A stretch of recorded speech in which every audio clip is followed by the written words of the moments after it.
Good evening, good evening, good evening. And welcome back to the late shift. I'm your host, Jason Watkins. And if you love college football, you know you're in the right place.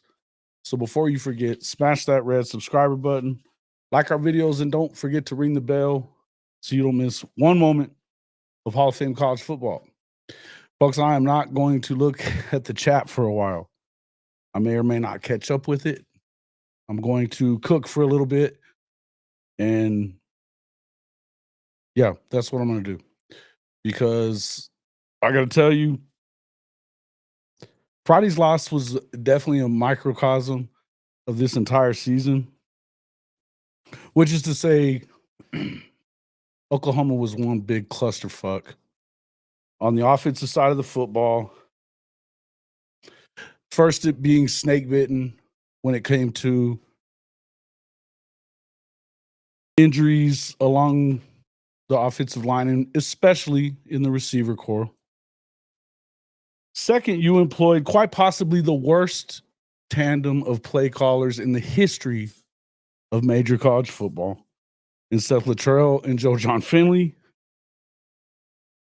And third, and possibly most importantly, OU played the wrong freaking quarterback all damn season.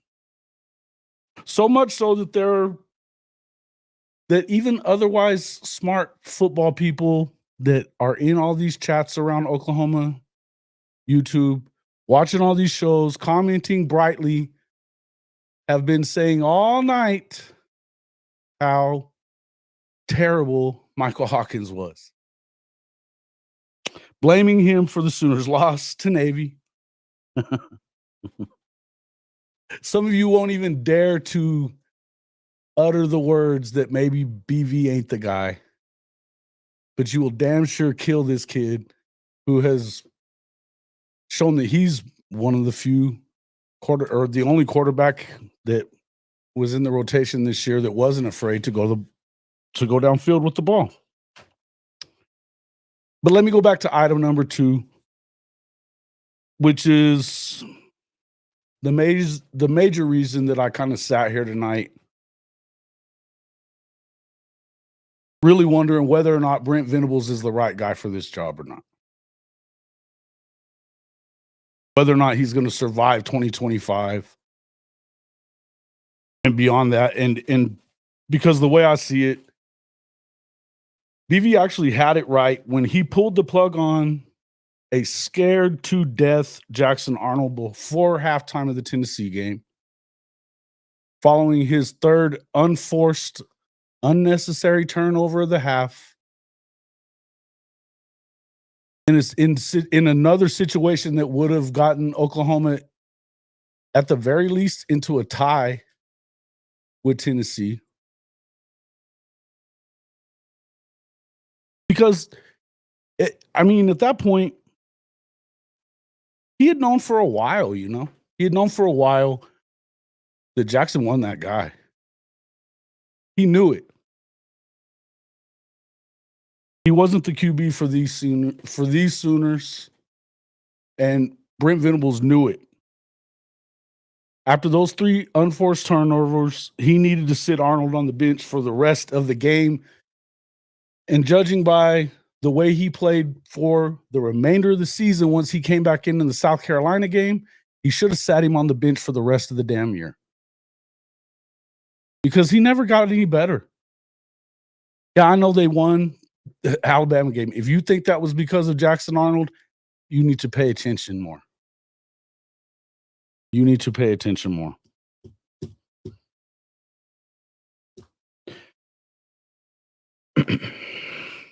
After seeing how little Jackson improved after BV double back to him, it should have been enough to keep him on the bench because again, guys, he isn't that guy. But Hawkins proved that he was, and in more than one instance too. He proved he was when he came into that game against Tennessee, who have, well, maybe not the most talented edge rushing tandem in the SEC, but certainly the best front 7 in the SEC. The deepest interior offensive line. and he stared down the barrel and made throws that Jackson wouldn't even think of throwing. He put his body on the line trying to get into the end zone. He led 2 scoring drives, and they were close to getting in again and really making a game of it. Then the next week, when they didn't have the handcuffs on him, he made the plays that needed to be made to win the game. And they even talked about on the broadcast today that how many times the coaches would say that the best player on the field, the best athlete on the field is Michael Hawkins whenever he's in. And yet he was hardly ever in.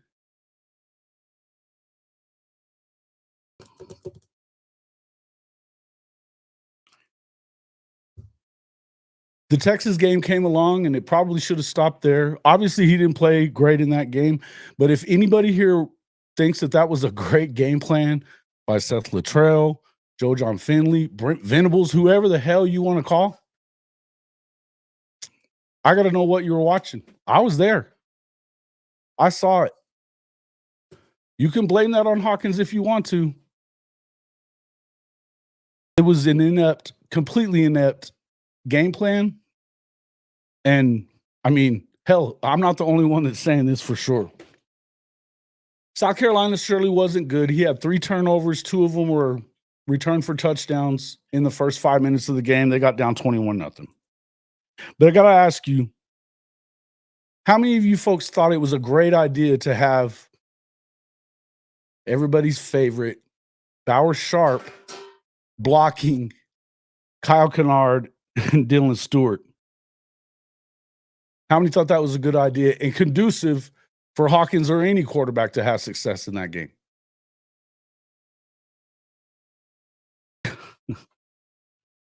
Still, Coach V second-guessed himself and went back to Jackson Arnold, and then never corrected himself and went back to the kid that was actually going to give you an opportunity to win a lot of games. And they were close and had opportunities to win. Why? Because you had an elite defense.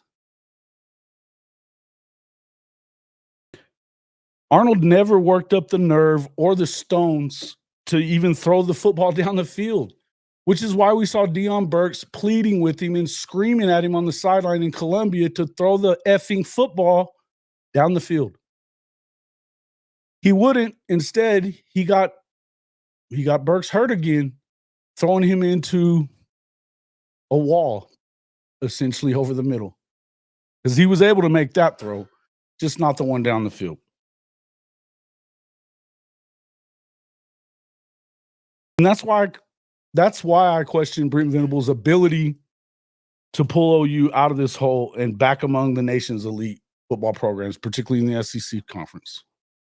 His hesitation at key times makes it impossible to trust him, man. It just does. It just does. I love the guy. I think he recruits among the best in the country. I think he's an amazing man overall. I question whether or not he has the killer instinct to be the guy. But I'm starting to question some of you folks too. I don't know what game Stink Ass Cat, Mike the Legend, or Kimberly K were watching today. Because if you think that Hawkins was the issue, I don't understand it. I can't even understand. And I'm calling them out because they're 3 of my favorite people that come into these shows. But that was stupid. The stuff you guys were saying that we don't even need to have a quarterback competition. It isn't about who wins the damn thing to have a quarterback competition, number one. But if you want to blame him, okay, say for the sack on that 2-point try, I guess you can try to do that if you want to. But I'd love to know who decided that Gavin Sawchuk, not Xavier Robinson, was the choice of backs near the goal line in that situation that was supposed to be there to block for him on that 2-point play. And the truth is, the dude extended plays that should have been dead, turned them into touchdowns. Had Jackson Arnold been in the game today, that touchdown to Kearney almost certainly would have been an unforced fumble that he just kicked off his knee and into the waiting arms of a Navy defender ready to scoop and score. Hawkins had more touchdowns in a single game than Jackson did in any game that didn't include Temple or Maine. Threw for 250 passing yards, which would have been closer to 350 had it not been for 6 drops by receivers on the day. Jackson threw for 200 yards one time this season against Maine.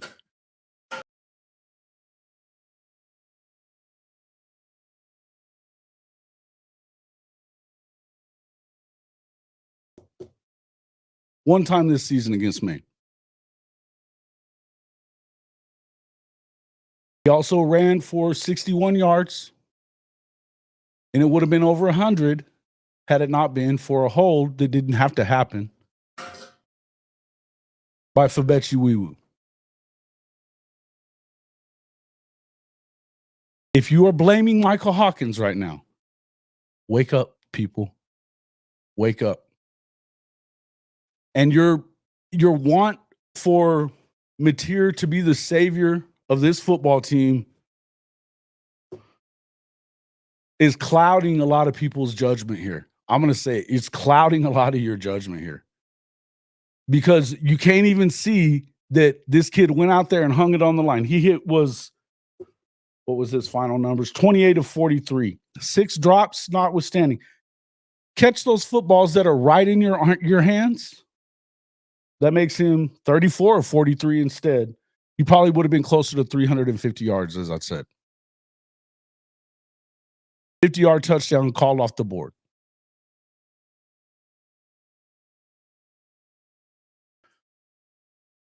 Even, oh, Lord. Give me just a second here.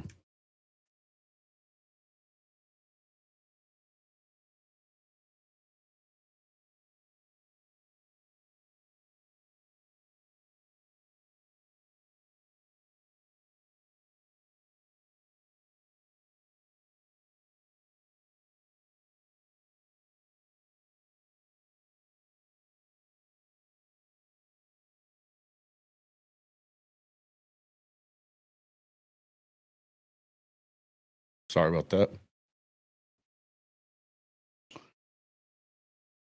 Even Brent Venables, though, said that kind of hard to get into a rhythm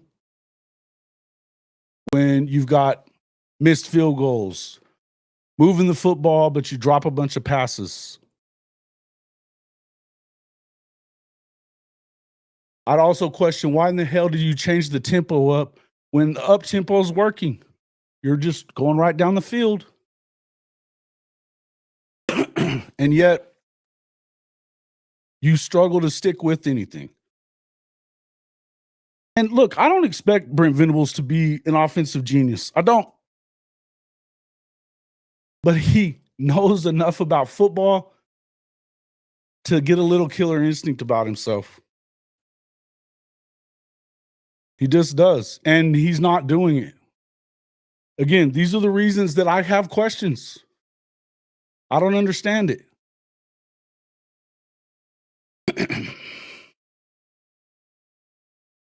going to let you guys start talking. If you come in here with stupid stuff and don't have things to actually back up what you're saying, if you just come in here dogging on Michael Hawkins, I'm kicking you out of the stream. I promise. And if you're going to make comments about coaches or this or that or Venables even, and look, I'm telling you now, I don't know what's going to happen. I want him to get it right. And I'm going to tell you another thing. If you actually were to pull the plug on BV right now, what makes any of us think that that's going to be helpful right now? It sets you back probably another 3 years. They're better than they've been talent-wise in a long time. There's plenty of things that need to be cleaned up. But I think it's easier to clean up penalties, stupid shit like that, get them going, not dropping balls, maybe not have as many injuries that are going on, than it is to have to start over from scratch again because you lost every recruit they brought in.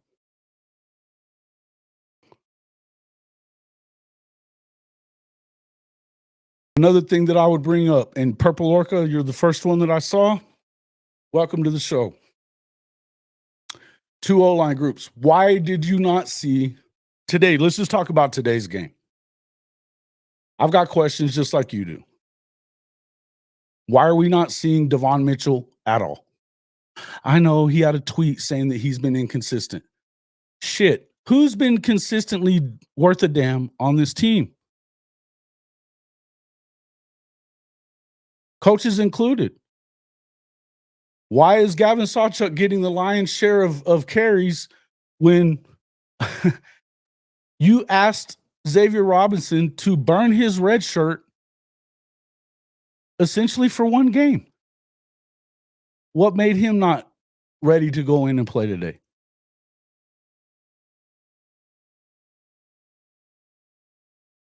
Why? Why no Mitchell? Why not more of these offensive linemen that we need to see what they're going to do in live action? They need more experience. Why no EPO? Why no Autry Dent? Why is Woody Washington still playing? After the first quarter, you put him in ceremoniously and take his ass out. Because even if you think that he's the better option, which I have a problem with, Chrissy, they were not dominating in the trenches, dude. Oh my God. I love it.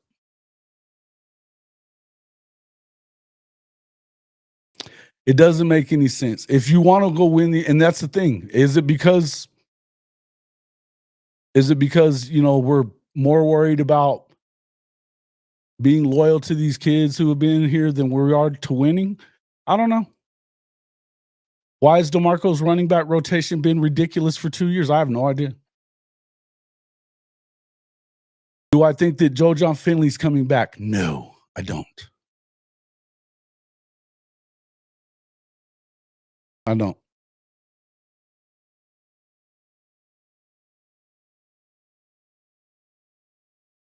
Nope. Told you guys this last year. I got in all kinds of shit over it.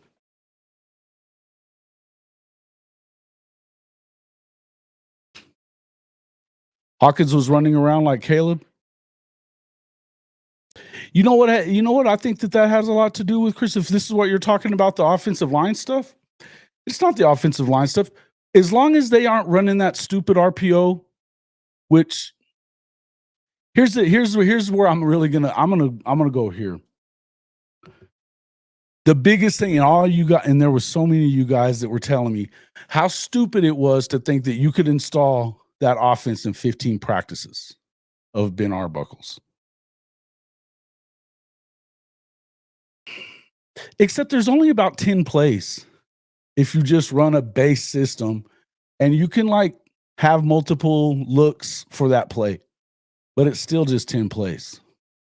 And if a player, an offensive player, can't get into a couple of different things and learn 10 to 5, 10, 15 plays in 15 days and be able to execute against Navy, then they probably don't belong at Oklahoma. So the idea that they could not have made that change is the stupidest shit I've ever heard of in my lifetime. That one I'll say. If we really believe in this cat and what he was going to, I saw him more than once putting his head down when he heard the play call.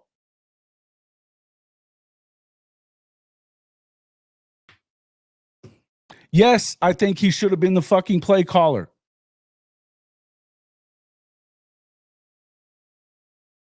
Yes, I think he should have installed whatever the hell he wanted to for this damn football game. The other reason that I think that you could have done that is because every one of those offensive coaches is well versed in the air raid. Every one of them, except for Joe John, who you should have kicked out the door about 3 weeks ago. Completely wasted practices. Yes, Benji, wasted practices, wasted time. Why not make the change? And Benji, you were one of the people, and I know what you were doing. You were freaking trolling. No, you can't do that. No, you can't do that. Bullshit, you can't do that. I think that's a stupid thing to say too, Goldie. Smart to keep his name off this year's offense. Why? They went out there and scored 14 points quickly. You know when it was? When they looked like they might have run a couple of plays of his. Or maybe he just helped him out with the script.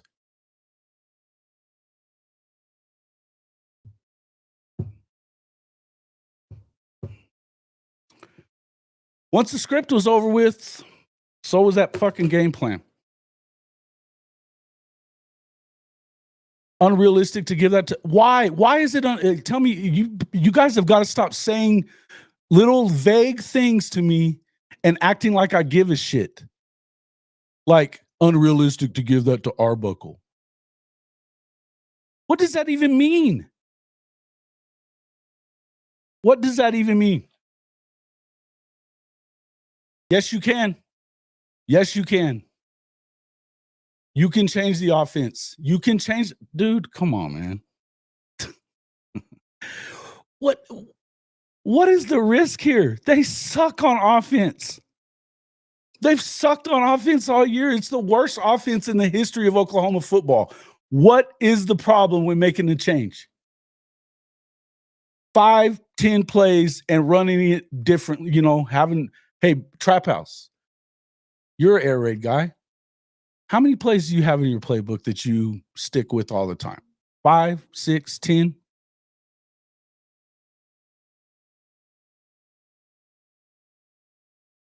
And then you just kind of give them some different looks off of what you see maybe a little bit?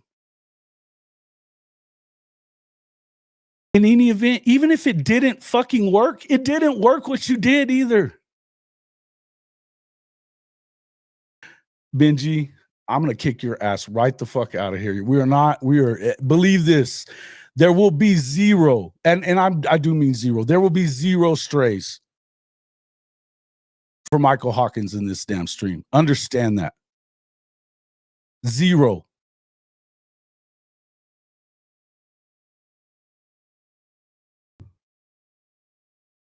If without Michael Hawkins, forget about it. 10 with a bunch of tags. Correct. Different looks, different motions, maybe a little different formation. Right? Mm-hmm. I've been saying this for 3 weeks.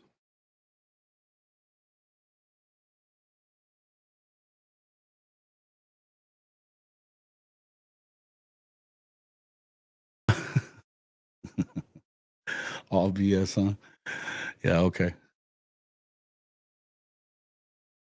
Mm-hmm. What happened to the running game? I had the wrong guy in there.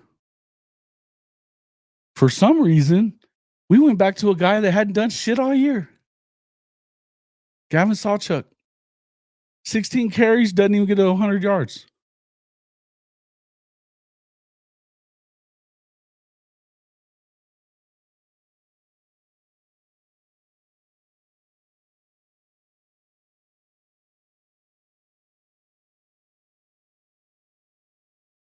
Yep.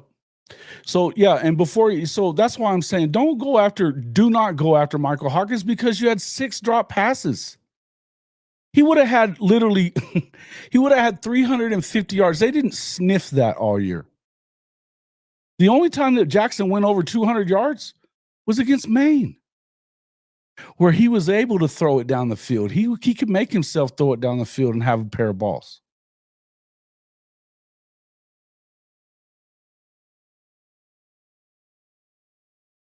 Here's our quote of the night so far. one turnover, made throws that couldn't or wouldn't even think about throwing. You damn right.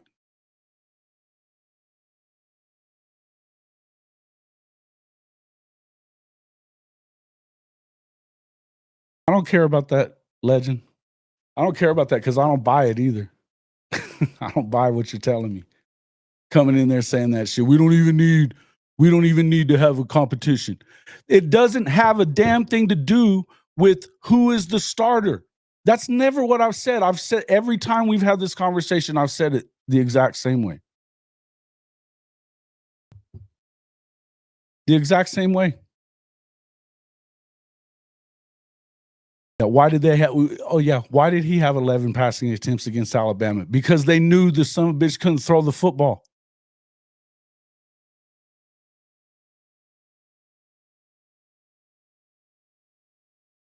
You got to be willing. The competition at the quarterback position is just so you make them both better.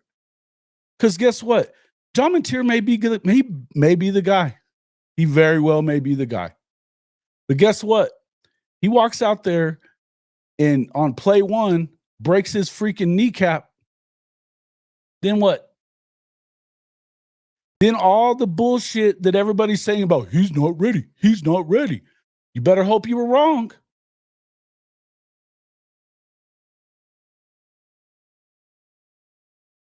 Charles, you can get the fuck out of here too. It didn't have nothing to do with Hawkins. Fuck out of here with that shit. Come in here talking that dumb shit. I told you there will be none of this. You will go into a timeout as well. 10 minutes. Bye. I'm not playing with you guys.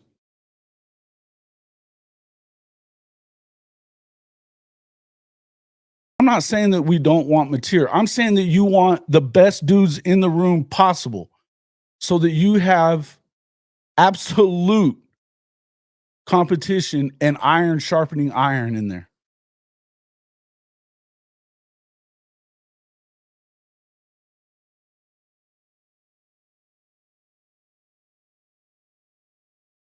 That's what you have to have.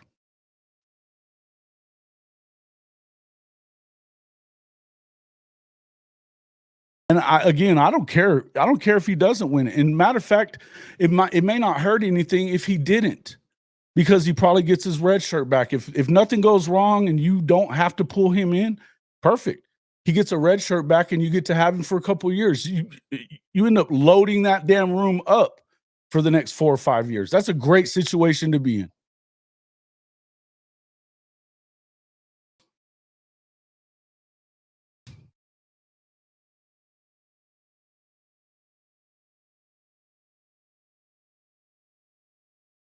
Damn freaking right.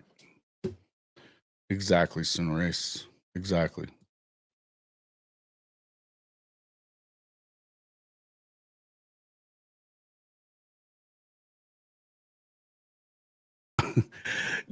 What did Hawkins do wrong today, Boomer 1991? But enlighten us. Enlighten us. Enlighten us. Please. I'd love to hear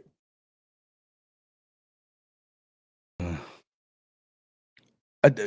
Bro, this knows the offense shit. You guys are acting like it's the most. Do you realize that the air raid is probably the least wordy, simplest offense there is to learn for any player? Like, really. And just to kind of point some out, Shedeur Sanders has had 3 playbooks in 3 years. And it just doesn't fucking matter. The baller goes in balls. That's just it.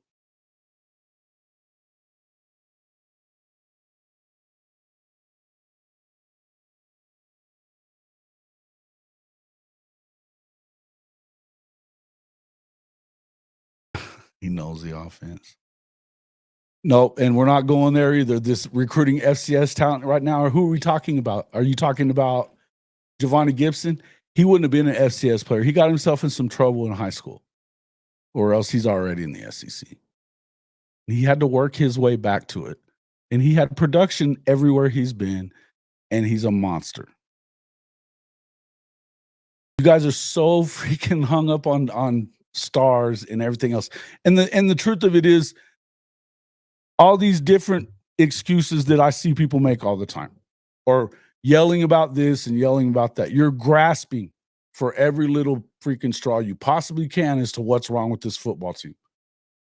Look, in the end, you could look at a lot of different things, and a lot of shit transpired and conspired to keep Oklahoma from reaching what you wanted to see them do it. Number one, they have a ridiculous schedule. It gets worse next year, just so we know.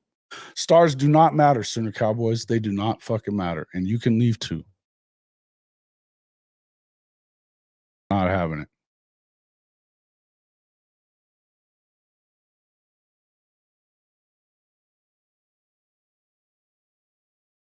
A lot of things conspired to do all that. Mostly injuries and ass clown offensive coordinators. But there was other things. I don't know what's all going on in that damn medical room, but it ain't great.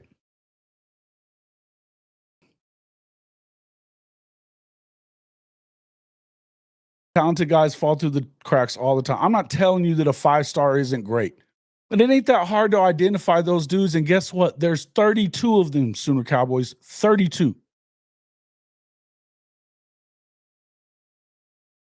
You're not going to get them all. Even when you're winning national championships, you don't get them all. And a lot of times they're more of a headache than the 4 stars that are in the top 200, who might be this much not as good at the moment. There's 32 5-star players in the country.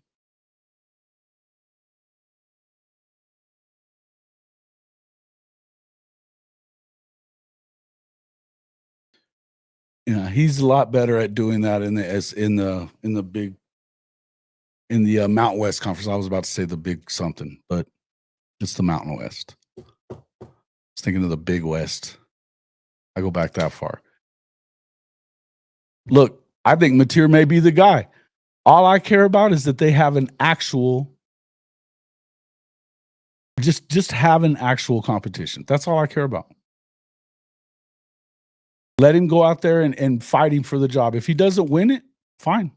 If it's close and you feel like you need to go with Mateer, go with Mateer. Get him his red shirt back if that's the case. If you can get away with doing it, and Mateer is even a little bit ahead, go ahead. But they have to battle the thing out. It should be like this at every position. I don't understand why this is such a complicated thing. I don't understand why this is such a complicated thing.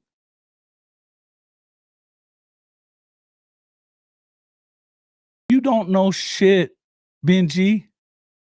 You don't know shit. And nobody said he wasn't. I still haven't said that.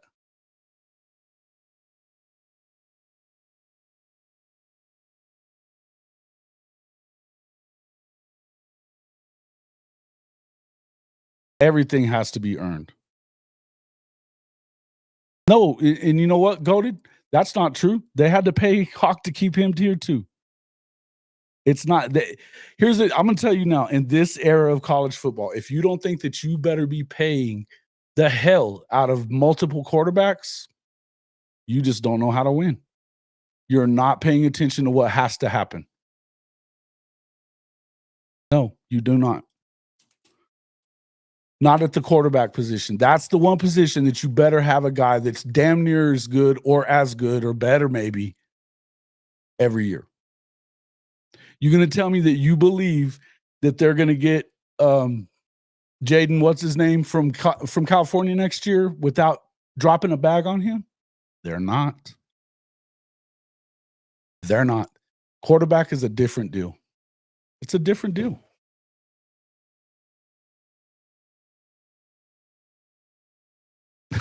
Right.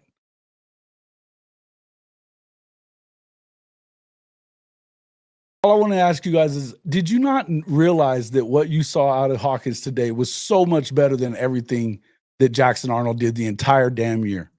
And what might have even been a little bit better had he gotten more time? I get it. You had to pull him out of the South Carolina game. I get it. Why not go back to him the next week? Figure it out. He's better. He was able to stare down guys rushing into his face and make throws. We saw it in the Tennessee game. We saw it in the Auburn game too. We saw him make a throw against Texas that he missed it by a little bit, but it wasn't by much, and they just never went back to it.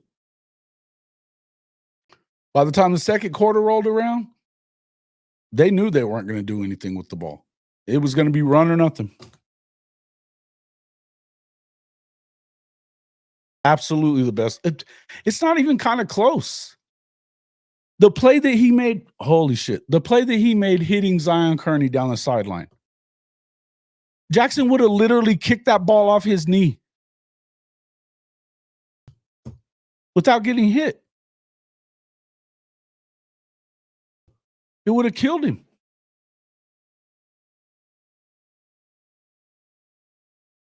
Yeah.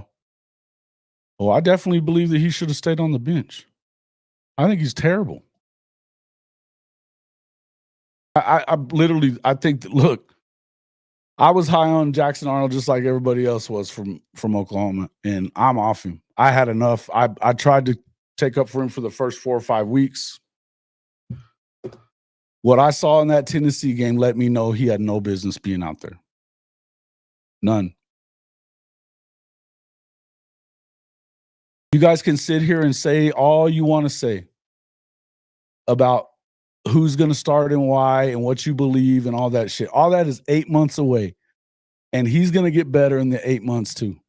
He is. And he's going to know the offense by the time the season gets started back up again. He just will. I don't care that he doesn't have a year under his belt. Like I said, Shedeur Sanders has had 3 different coordinators and 3 different playbooks in the last 3 years. He just balls out anyway. Sometimes you're that dude. And to me, that's what Michael Hawkins is. I think you have to live with some of the stuff that you could get. But I think that had you have actually stuck with him this year instead of going back to scared Jackson,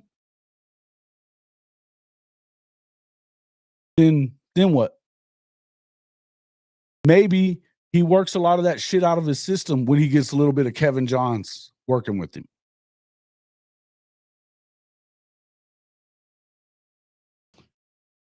But the other part is, again, I think it's asinine to think that you couldn't have figured out a way for Arbuckle to call the plays and for them to install at least a base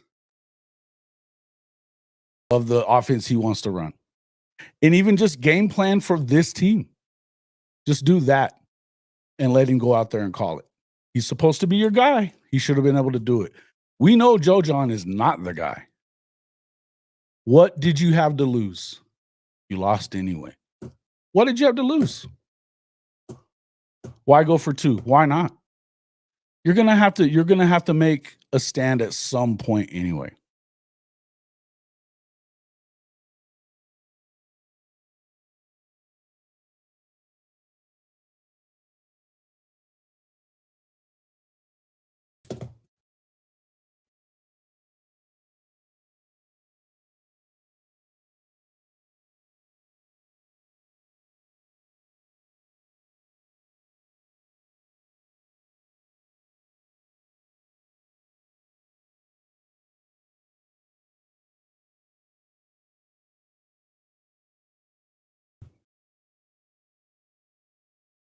I don't know why you don't go for 2. I don't know why you don't. And listen, if he'd have kicked it and went into the overtime, so be it. You still could have lost. You still could have lost. What's the difference?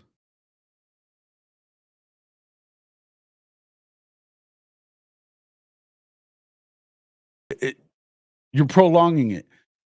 It's 2 yards. You should be able to get 2 yards. if you have a decent play, you've got a couple of plays that you just really love for that you're practicing every day of the week. It should be so easy. What do you mean, does he risk games like this? What does that even mean?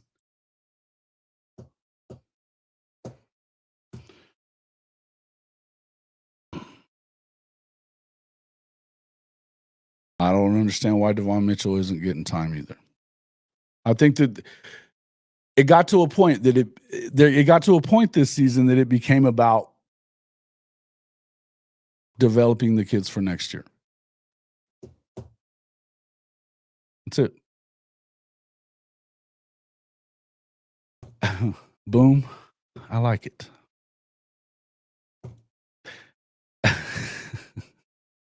More plays for Joe John.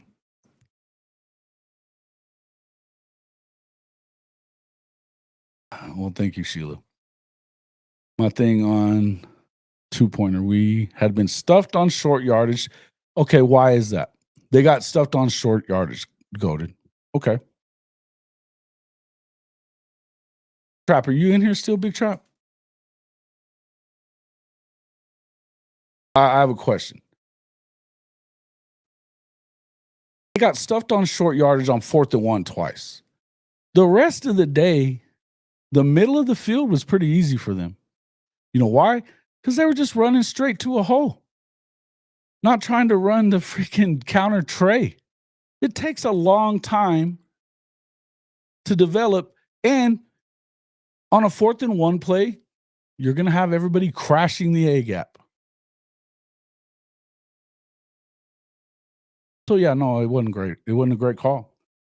But here's the thing. That 2-point play, you could have run an outside zone there. You could have rolled him out of the pocket instead of trying to stick him in there with Gavin Sawchuk being the guy that gets to stay in there and try to block.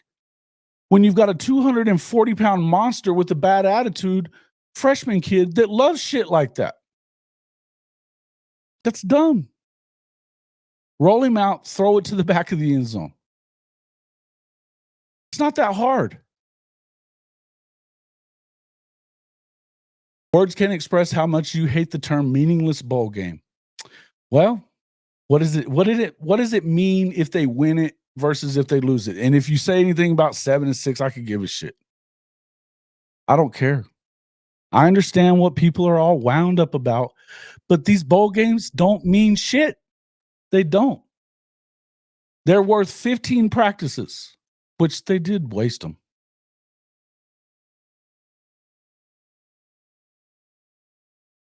Coach paid too much money to not play Jackson Arnold. Why?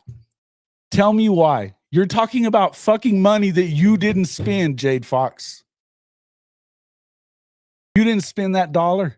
Why? I love it when people act like that it's up to them to be the savior of the university's money. I love you guys. I love you guys.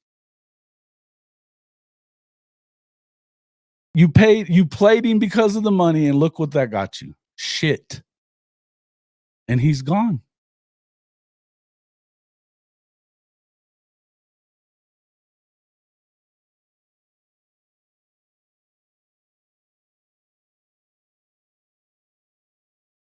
Benji, if you don't shut up, I'm going to kick you all the way out of here.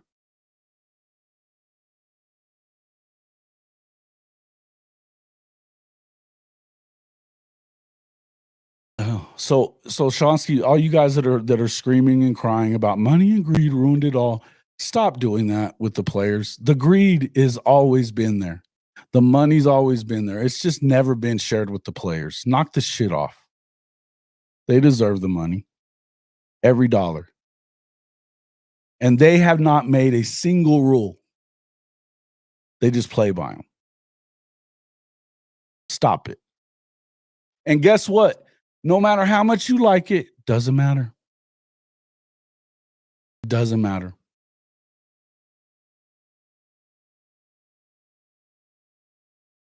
They didn't make a single rule.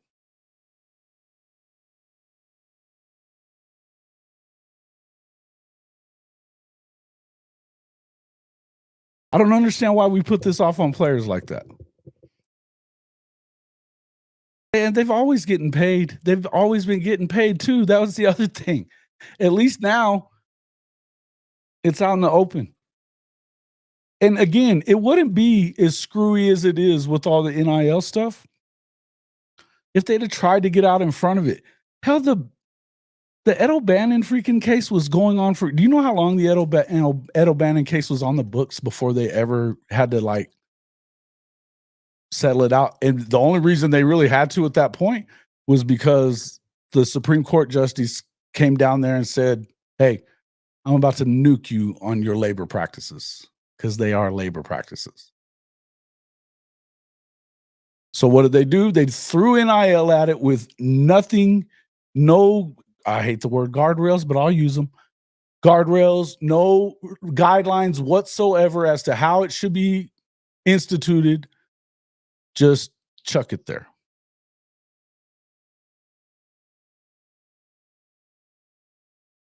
I've been trying to get rid of that son of a bitch and bot. Let me try to. Hold on. Let me go back to it. Aha, he gone. That should be it. Then gets on my fucking nerves too.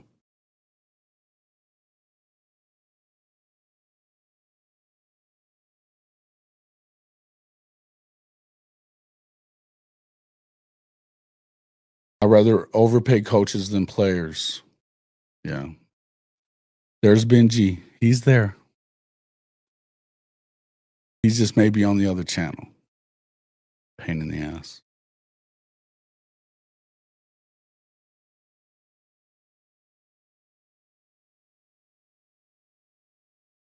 Yep. See, and that's the whole thing. Look, in the end, let's not think about the fact that how many guys are gone in the portal now. No Danny, no Billy Bowman. And I mean, Trap was saying it earlier. What the hell is, hey, man, and I'm with you on it because I think that, I mean, all love to Woody Washington, man, ran out of juice about 6 months ago, probably.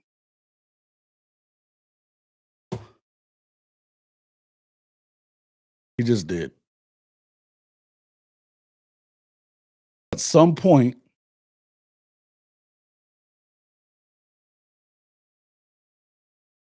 what? With the talking about fans, whether Oklahoma have the money or be in the old competitive conference, touchdown or not. Well, I'm going to tell you this, Chomsky, that's all well and good, except for fans of Oklahoma are only ever going to be happy when they win a national championship. They don't give a flying shit about winning a Big 12 championship or even an SEC championship. They want a natty. And until they get a natty, they're going to act like little children because that's what they do.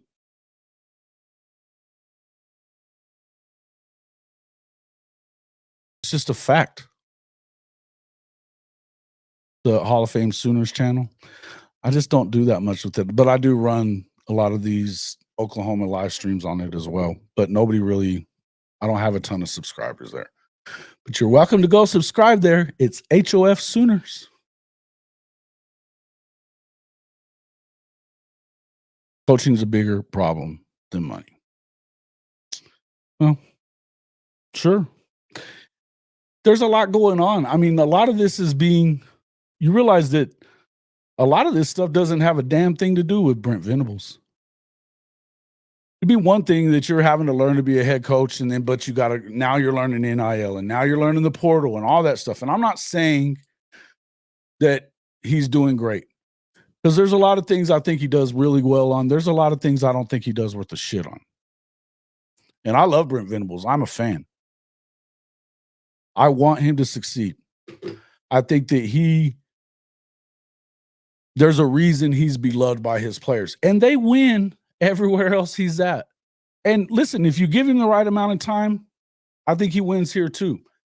I do know that you don't have a ton of time at Oklahoma, and by God, I get it. The standard is the standard. I'm aware.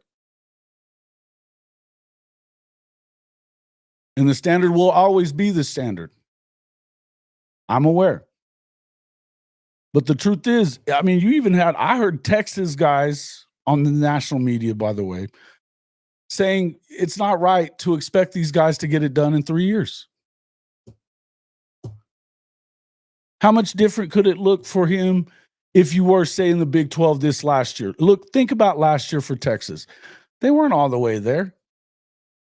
They weren't. They caught a break and didn't get Oklahoma again in the conference championship game. Maybe they win that one, maybe they don't. But they did. They got Okie Light instead, who got lucked into the damn thing anyway because they screwed OU. The Big 12 screwed them. They were trying to screw Texas too. Kansas State kind of gagged that game away. They had opportunities. In the end, he's a year behind in the rebuild, but it wouldn't look as drastically different had it not been for you get the craziest schedule ever in the SEC for a first-time deal, and they get the training wheel schedule. Mr. Dilligaff. Heard a good question today in reference to NIL. How do you think the kids are going to react come tax time? Think they start looking at states that don't pay state taxes? They could. They could. So that would be what? Texas, Florida? That's basically it, right? Good thing if you're in Texas or Florida, I guess. But here's the deal. Some of these states, like Oklahoma, for instance, or I've spent a lot of my life in New Mexico. Yeah, you got state taxes. They're pretty damn low. We're not talking about super rich states. The taxes aren't near it's not exactly the same as California. No, I don't want you to leave. What are you talking about? I didn't say anything to you.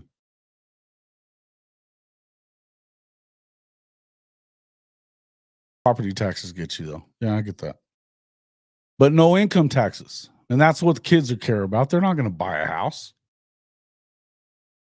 And if they do, it's probably going to be an investment house, right? But here's the thing, and here's what I would tell you that needs to happen with NIL. And this is why I believe Charles Crows fly high. He's right there, right here. I didn't say to leave.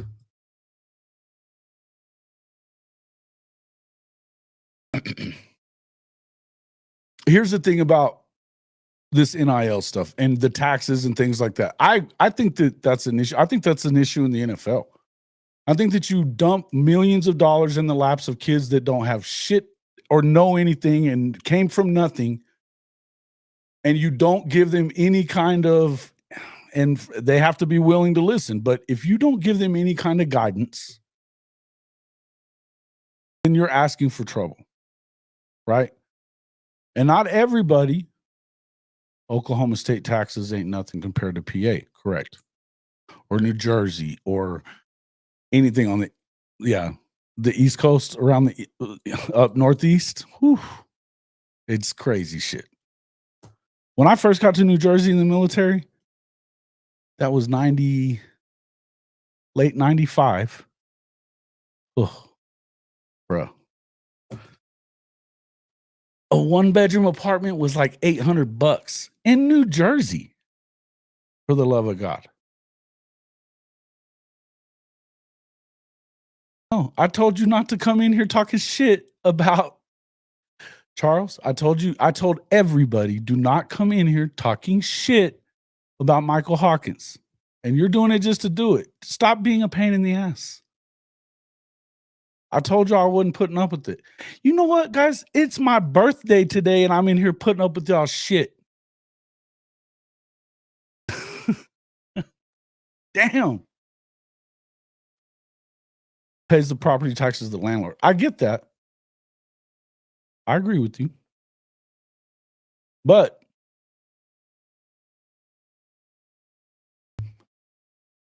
kids don't give a shit about that. You know that. You know that. Come on. Yes. No shit. That's more like a hole in the wall. Oh, thanks, Benji.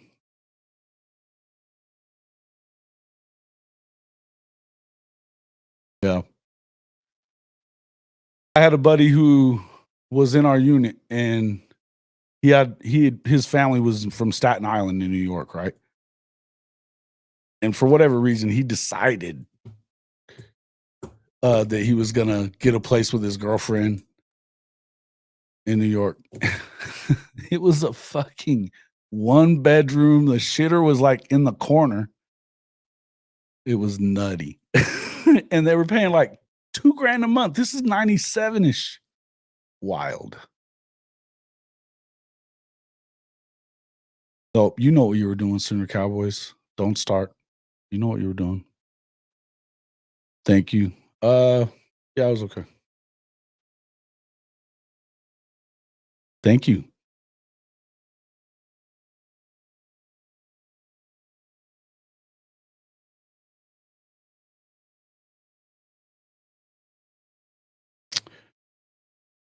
I don't know what that means. The fastest one. Don't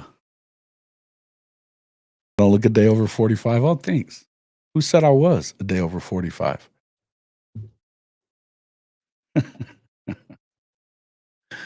I appreciate it, everybody.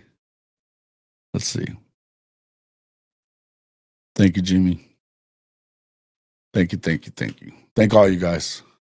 I didn't say it just so you guys would do that. I'm saying I'm putting up with crazy shit.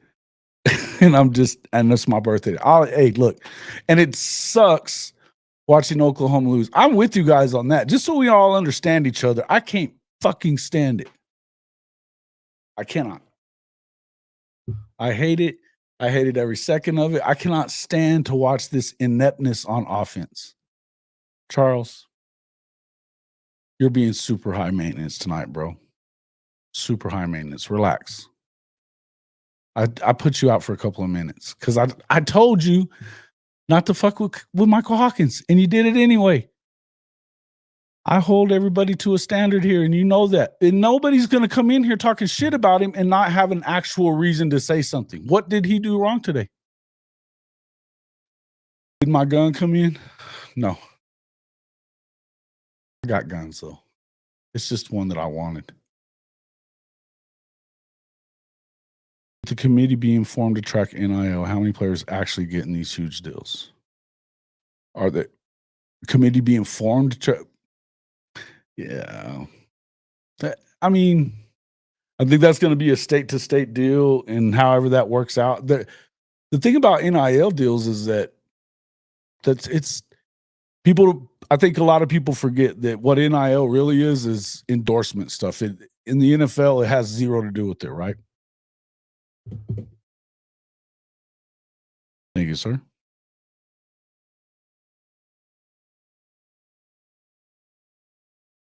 But I don't think you're ever going to be able to really do anything with that. Thank you, Mr. Dilligat, for the super chats, both of the super chats. I know you're a crazy motherfucker. I get it.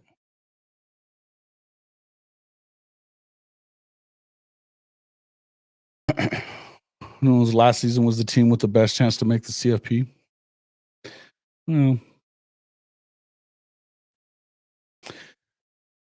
They weren't really equipped for it last year because the defense wasn't as good.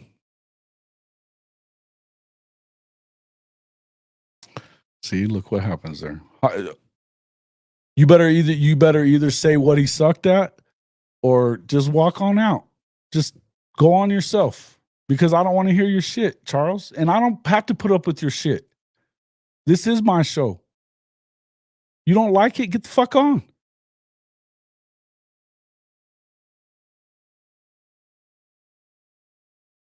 And yeah, I mute Benji at least 3 times a show. And he doesn't cry about it as much as you are. Fuck out of here.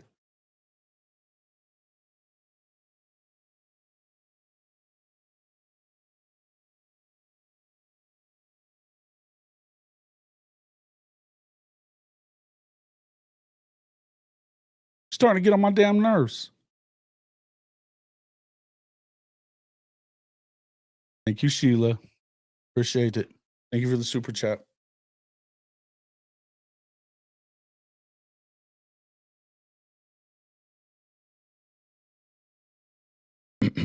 Yeah, I didn't love it.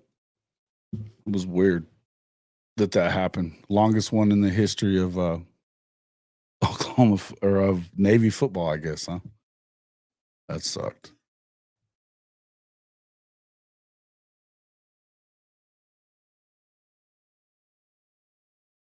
Thank you, Shonsky.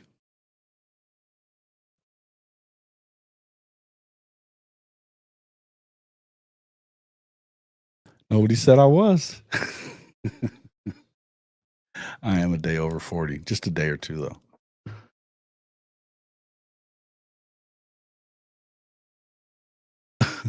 I want you to quit busting my balls and crying about me freaking timeouting you 20, 30, 45 minutes ago now. Hell, it's been an hour. Fuck out of here with that shit. Let it be.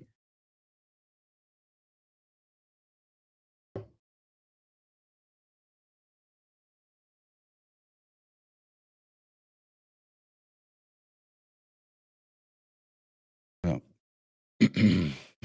What else happened today? Those are crazy, man. Killing me, killing me.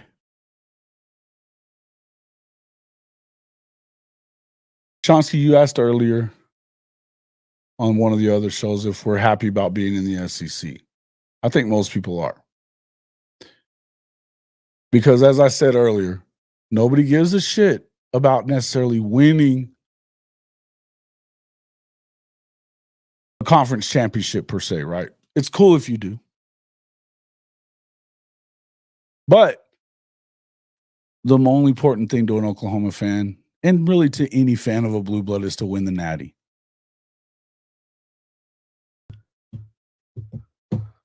That's it.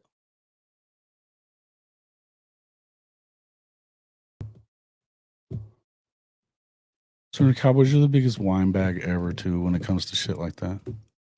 What's up, C. John? Was tough sledding today. A little bit. Not too bad, though. New OC running back. What's my take? Well, the new OC's there. They just didn't use him today, and which I still don't understand. I still don't understand why you don't just go ahead and do it. You know that it doesn't work with the old OC. You know it doesn't. And yet, we're afraid to install a few new plays.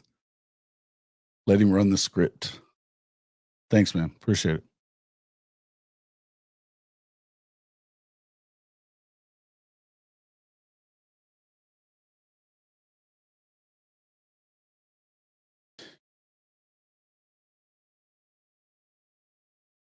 Yeah, man. That ain't no lie. Chrissy even knows. I throw everybody in there. Hell, I do it to the guys that are like paying and shit to be on this channel. I mean, members and guys that super chat all the time. You say the wrong thing, I throw you in timeout. It's part of what's fun.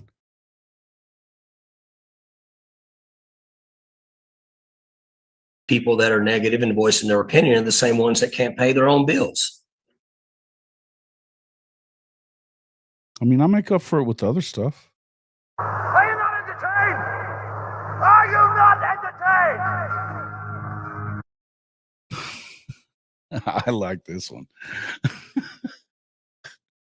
Correct. See what I mean? The mods get them. That's damn right.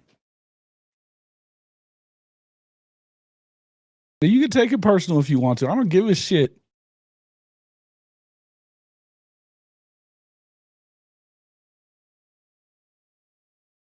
But none of that was on him. Do you realize that you had 6 drop passes that were right in their hands?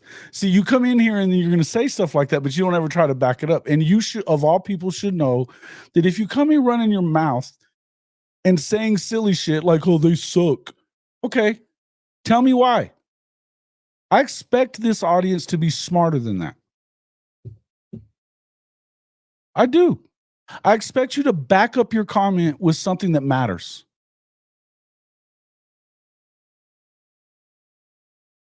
I do. Here's another one I kind of liked. And that's the format, and USC sucks. Are they winning, by the way? The game was kind of wild there for a little bit.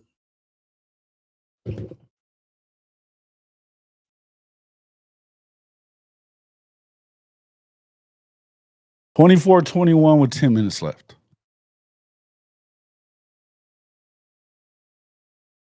It's personal. What's personal?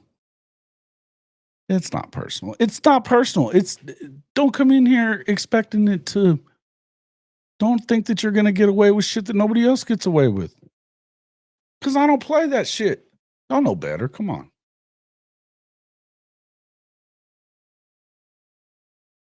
That's the coaches, but sometimes I will adopt it. You know what, guys? In a nice way, fuck y'all. We don't give a shit. You've got a dirty, whorish mouth. That's what you have. He does. I got a few new ones. Where was that other one?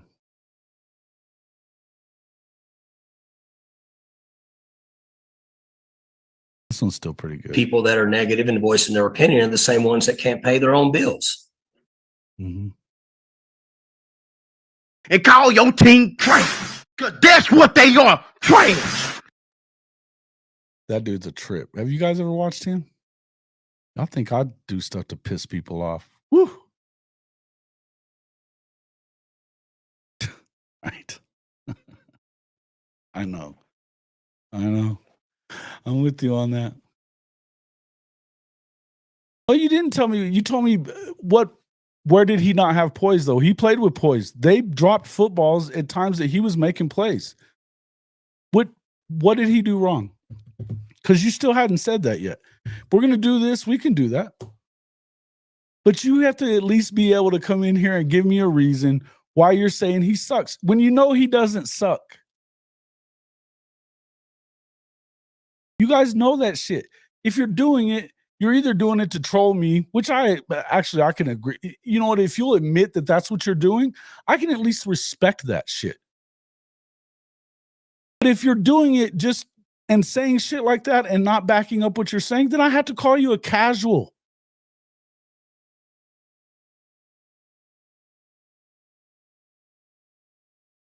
What crow guy? Huh? Oh, he's still doing it.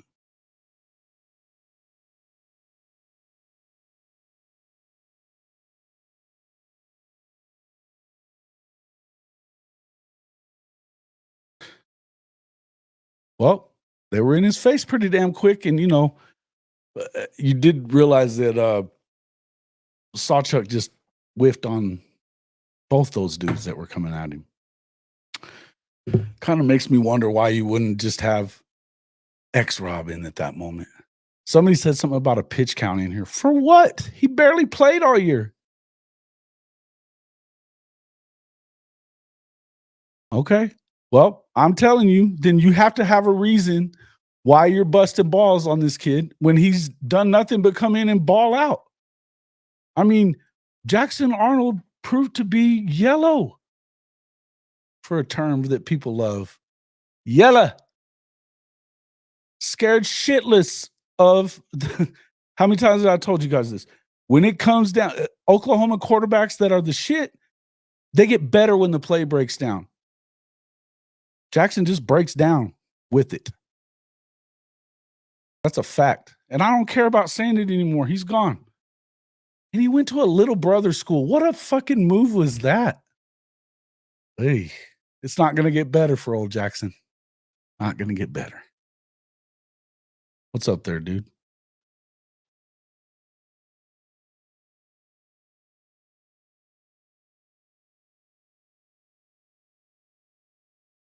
I don't think that he really made a mistake there. I think he got rushed.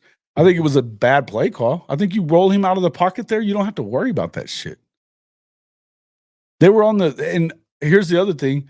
Realize they were on the hash mark on the, short. They had a wide ass area out there to run with him to roll him out. He could have faked it and rolled out the other way, had a bunch of drags running across the middle. Done. Touchdown. Or if they stick to them, then you just run it in because guess what? You got 4.3 speed. I think it was a bad play call, like all damn year.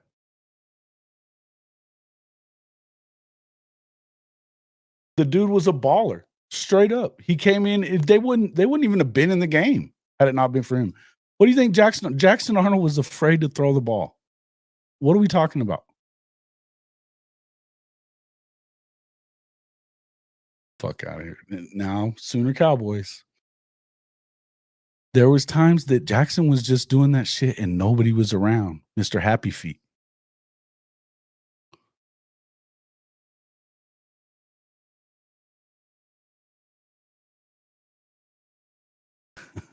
Hey, by the way, I did drop into the old Surge earlier just to see how bad you guys had them screaming. Holy shit, y'all had Germ all kinds of pissed off. That was fucking funny, by the way.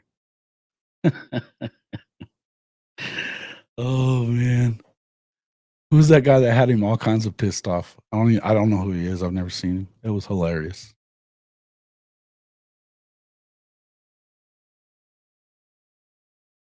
Is it easier or harder to disguise the defense from Jay because he's familiar?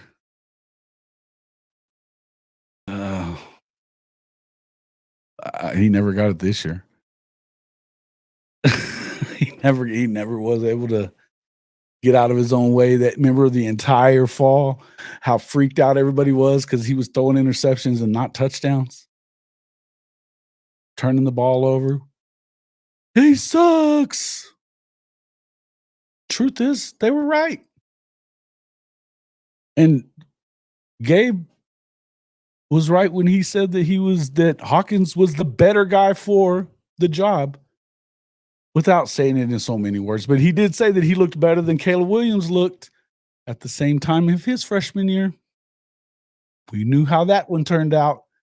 You were reading between the lines. You know what he was saying. That's true. It is. But y'all had him all kinds of greased up tonight. It's pretty funny.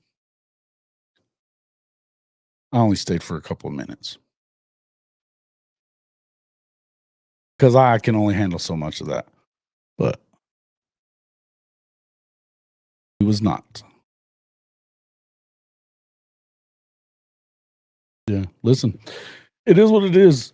And look, I'm not one of these people that I don't want a perfect quarterback because those guys, it has to be perfect for everything to work. They're not going to get rid of the ball. You have to be willing to turn the ball over sometimes. You have to be. Or else you're not balling hard enough. You're not out there giving your team enough chances to win. You need a guy that can sling it and is a gunslinger and is not afraid. It's really not though, because a lot of times I do the timeouts just to bust balls and laugh. I'm not even mad, and I'm never really mad about it. The only time I was that idiot Trojan fight that made his little comment that night about not to get caught slipping. Little bitch, get out of here with that shit. Yeah, is he though? He never got hit. He had the blue jersey on.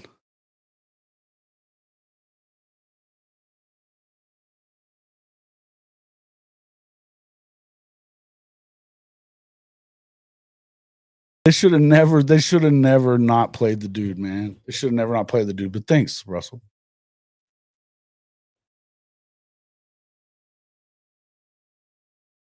He was later as fuck and underthrew the deep ball, dropped by Kearney. Should have been caught, but he left the pocket and didn't need to and messed up the timing. Okay. The ball was still in Kearney's breadbasket and the motherfucker was by himself. What do you want me to say? I'll give you that. I mean, yeah, you were late. Let me ask you a question. You remember a guy, Dylan Gabriel, that never threw a ball on time all of last year and they still have the top 5 offense in the country? Come on now. It happens. Sometimes it happens. Can I get paid? Can you get paid to pack JJF's office? I don't know. You could probably. That's probably a good job for, college students. But they probably wouldn't let y'all do it because no telling what you might stick in his luggage. Yeah. That's the other thing. A lot of those guys, and that's actually true, Brandon. Not really late. The young receivers didn't get a lot of separation. They didn't have a ton of separation most of the year, but they didn't get a ton of it today either. And something that I would say about, I'm a fan of EJ. I know a lot of people aren't right now. But they got to get a little cleaner with their route running some, it feels like.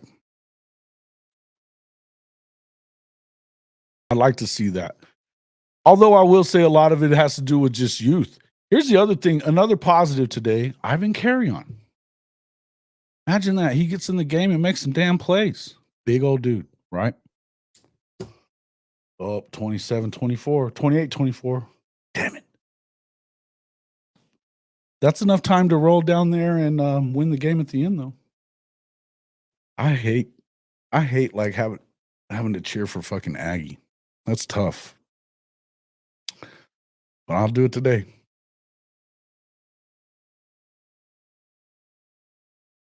I'll donate a U-Haul for JJF. Yeah, Sheila, yeah, I'm not afraid. See, that's what I'm saying. Jackson broke down with the play.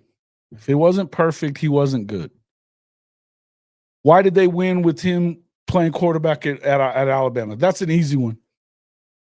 They won because nothing really, I mean, they owned the trenches in that game. That's why. You know, new Theo? Huh.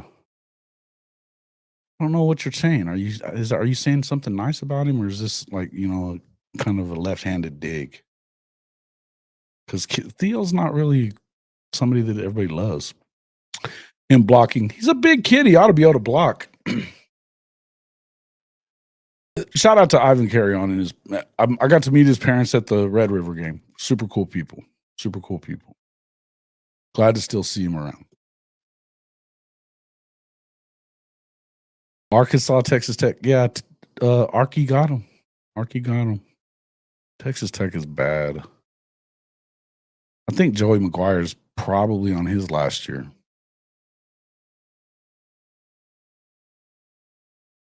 Yeah, it wouldn't have been a bad play. Wouldn't have been a bad throw. Listen, man, that's what I'm saying. I thought that was a shit play. That's what I'm talking about. I understand that, yeah, you want to see, it's easy to just say, oh, you can't take a sack there. Okay, well, sure. Why stick him in the pocket when you know they're coming? They've got that small 2-yard piece of land that they're trying to protect and keep you out of. You knew damn good and well that they're going to have to try to get him off his spot. And yet, you don't just get ahead of it and roll him out. And yeah, throw it up to the 6'6" guy. Hell, Kearney's 6'4". There's dudes.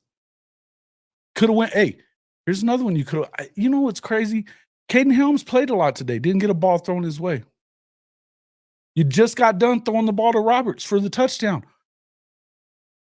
Same play would have worked. You could have went back to the same damn play. They didn't come close to stopping it the first time. If they cover up the tight end, you throw it to the guy running right behind him. It really isn't that hard. Wild shit, man.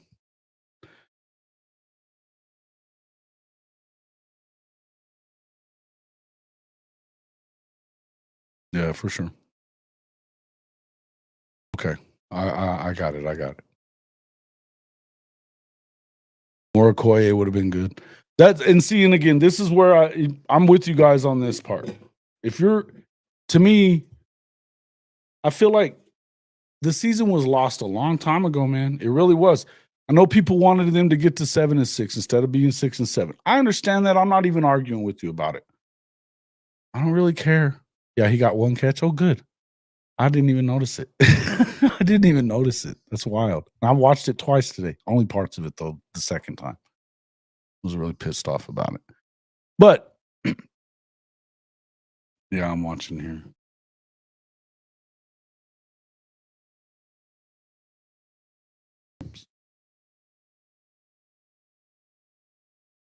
Come on, go get him.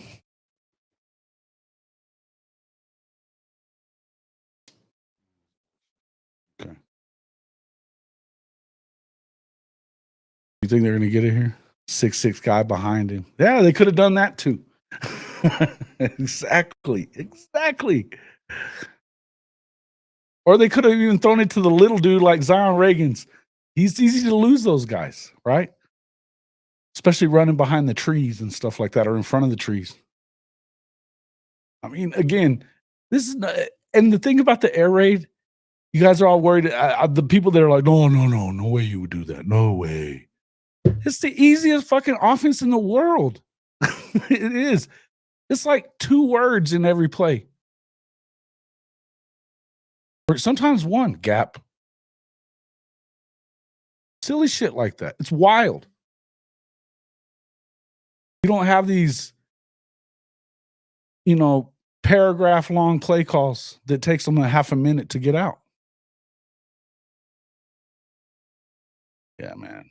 Can't wait for Jaden Gibson. Can't wait for Giovanni Gibson. Giovanni Gibson's going to have a lot of people shutting the hell up next year. They've been talking shit all down ever since he got his scholarship. Can't wait to watch that dude. Ethan Downs is going to do what Ethan Downs does. Love that guy. Shout out to Ethan Downs.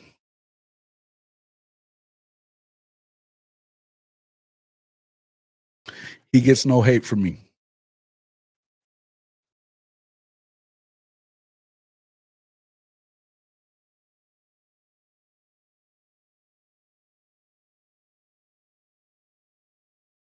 Yep. It's a fact. That's why I'm saying that the whole this idea that you can only pay one and all that shit, that tells me that you're not thinking ahead as fans. And I get it, not everybody is, because so many of us, not us, so many fans are dragging their feet like Dabo about NIL and the portal and everything else. It pisses them off. And, just like every other era of college football was the end of the world. It was going to die. It was going to kill college football because it was changing. And guess what? It just keeps making more money. And you know what? It's made more money this year than ever. And that's as fucked up as it is for everybody. Everybody hates it, right? Except everybody's still watching it. And it's making more money than it ever has, and they will protect it with their lives. If you think it's going away, what are you smoking? Because it ain't.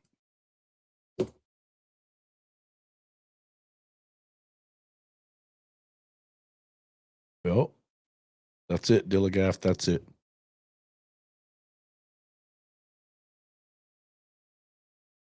I can't tell you the backup behind Beck isn't getting a bag. Oh, he is. They had to let what's his name that went to Kentucky this year head on out of there, right? Because they were paying too much. They had to pay him a shit ton too. He's a 5-star. It is what it is. Bishop Frank gifting memberships. Thank you, Bishop Frank. Appreciate that. Yeah, maybe. The thing about Danny's, he's raw, man, but he's got all kinds of talent, man. I'd love to see him play more too. I'd love to see him play. Oh, look at that touchdown, A&M. Oh, they left a lot of time though. $150 left. Shit, a lot of time. Another 5-star. 5 stars hadn't worked out for him that much, though.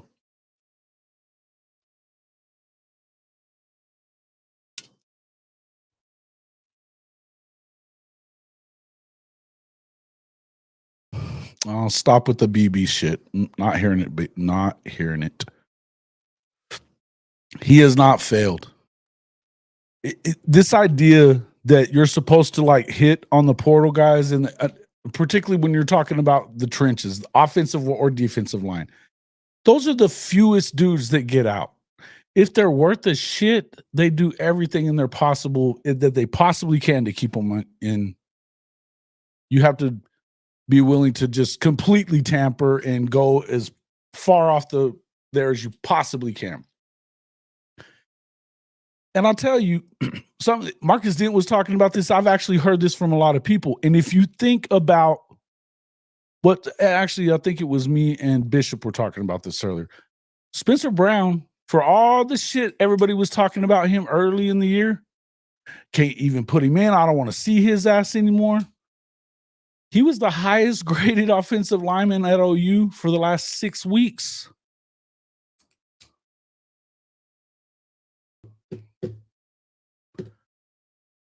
Sometimes it takes a little bit of time. Another one of you know who the other one was? Michael Tarquin. Played really well this year at times. The problem was having any continuity along the line. Injuries. Stupid decision-making by Seth Luttrell early on. He decided what they were going to be running, what kind of blocking schemes. Don't defer to Big Bill, who knows what the hell he's doing. You make every decision. That's the stupidest shit ever. I'm telling you, I am convinced the guy was trying to sabotage the entire thing. I really am. Probably never be able to prove it, but it doesn't mean I won't say it because I believe it. I think he was trying to sabotage the whole thing. And if you know me well, you know why I think that. But the point is, it's not all just one thing or the other. It's easy to sit here and don't be the dummy that talks shit about Big Bill. He gets it. He gets it.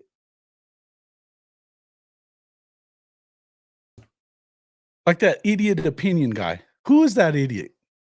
Dude has been making content for 10 years and hadn't hit 1,000 damn subs yet. You know why? Nobody listens to you, opinion guy. Nobody cares about your opinion.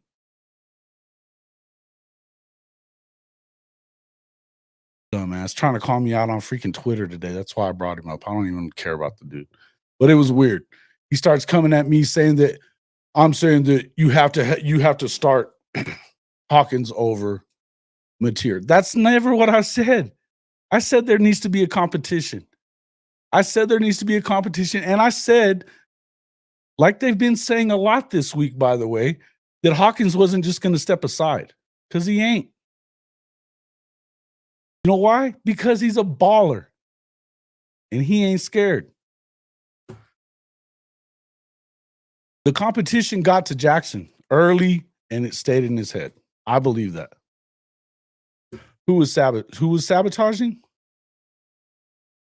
Seth Luttrell.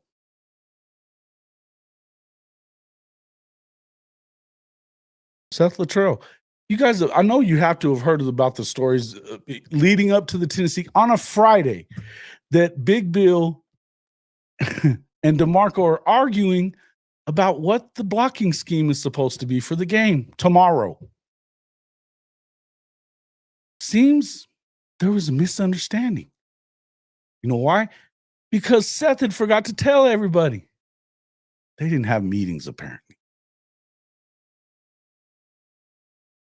You got fucking Tennessee coming up, your first SEC game, and you're not on the same page on Friday?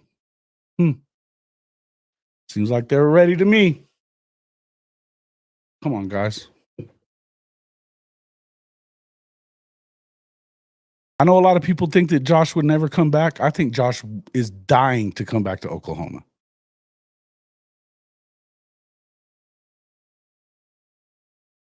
Just my feelings on it. Yep. He did. He did.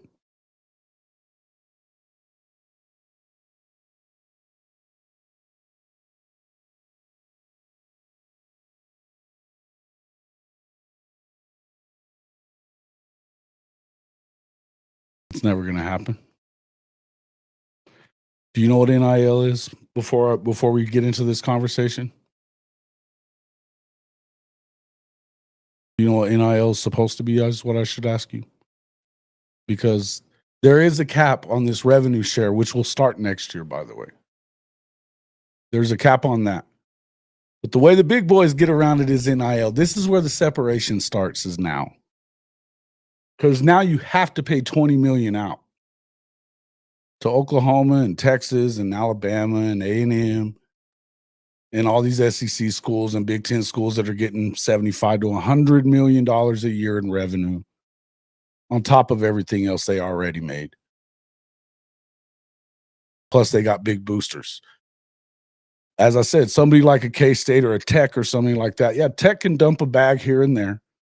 And they've been working at that, I guess, this offseason so far. Right? Where we at? They just carried somebody off the field. 31 seconds left. They're at midfield, though. Oh, that one should have gotten. Oh, they slapped it right back to freaking Mayava. But sacked his ass. Ooh, what a game. See you later, man. Yeah.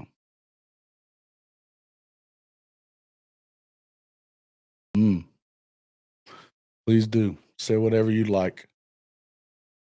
Whatever you'd like. I'll tell you this. I've always been a fan of DeMarco Murray.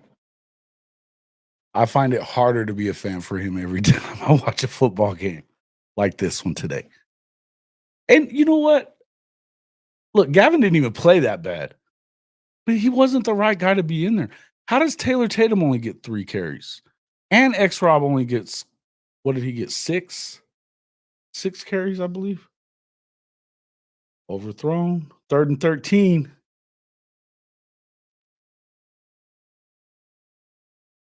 What?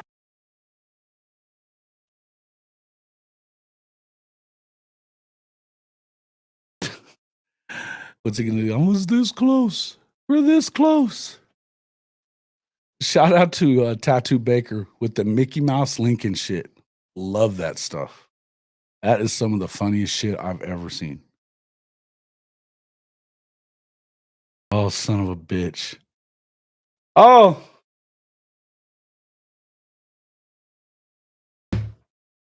Did y'all just see that?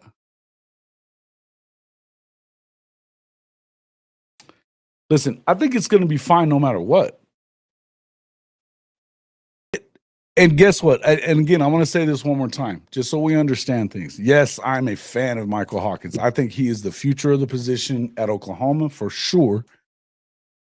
I think he's probably going to have a chance to win a Heisman at some point.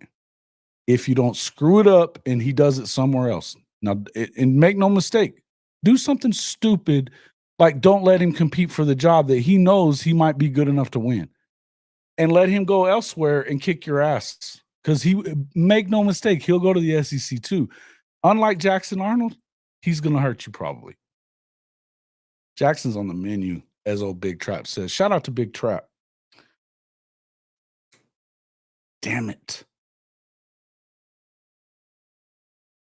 Man, they've been eating, Jacoby Lane been eating it up. Fuck. 17 seconds, 1st and 10 at the 12. I hate this. Yeah. Good call.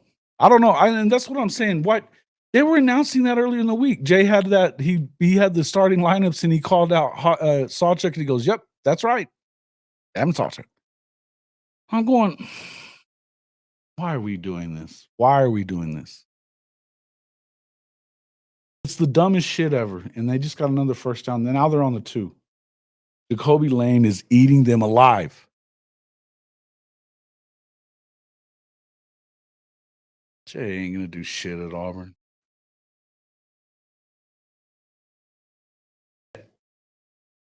Watch this. So you realize Deuce Knight, isn't it Deuce Knight that's going there? Yeah. One of the top recruits in the country. Who's to say he's not better? They paid him $2.5 million, but they were already paying him pretty damn good here.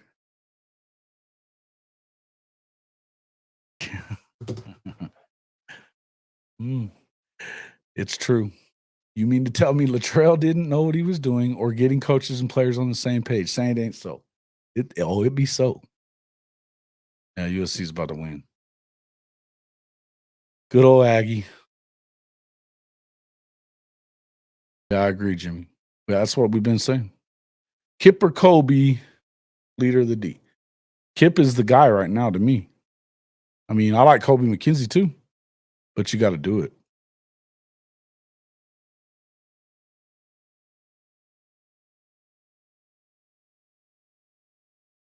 Can we get Jacoby Lane? That would be cool. Doesn't look like he's getting a lot of footballs. He's not trying to go anywhere. Like Mekhi Lemon, why would he leave? You're getting all the balls. I would have liked to gotten Deuce, though. I don't think, as much as I'm a fan of Zachariah Branch, I just don't. Damn it, touchdown.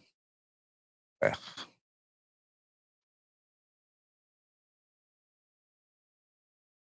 You are trash.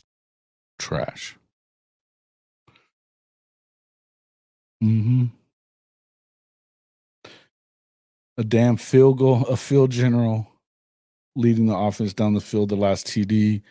Best quarterback playoff season was from a freshman. Yeah, it happens. And that's the thing. He think about this for a second. Jackson let a true freshman outshine his ass this year. He did. So, yeah, that's ball game. It's about to be 35-31 unless he shanks this. Nope. Right down the middle. That blows. Done with this one. Not watching it no more. That sucks. You know they were never going to allow Oklahoma to play him this year. Although I will say, with the same team calling plays, it wasn't the year to play USC. Maybe we'll catch them in the playoff next year. Ha! Like that's going to happen. SC's not getting there. Oh, go cry about it, Sooner Cowboys. Yeah, me too. Me too.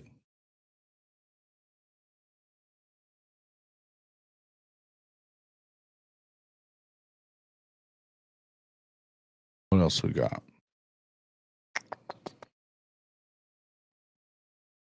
Mm-hmm. He was trying to.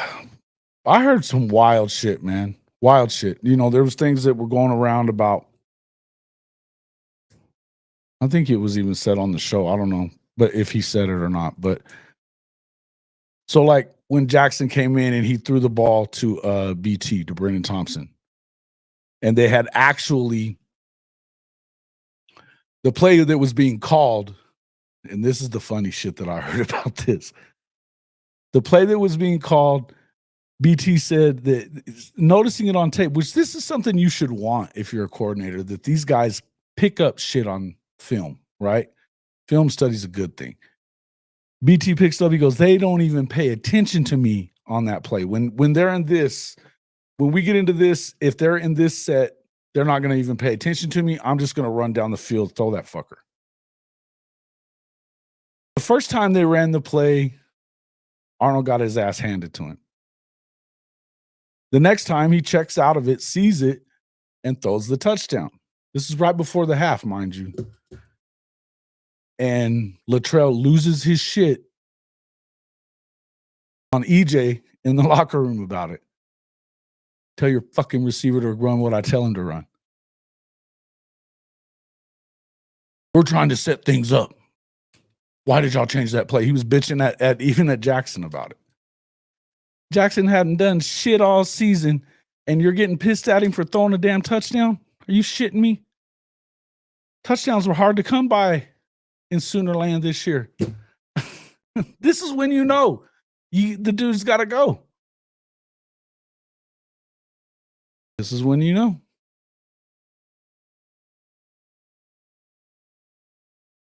No, there will never be a rule about that. There will never be a rule about NIL cap.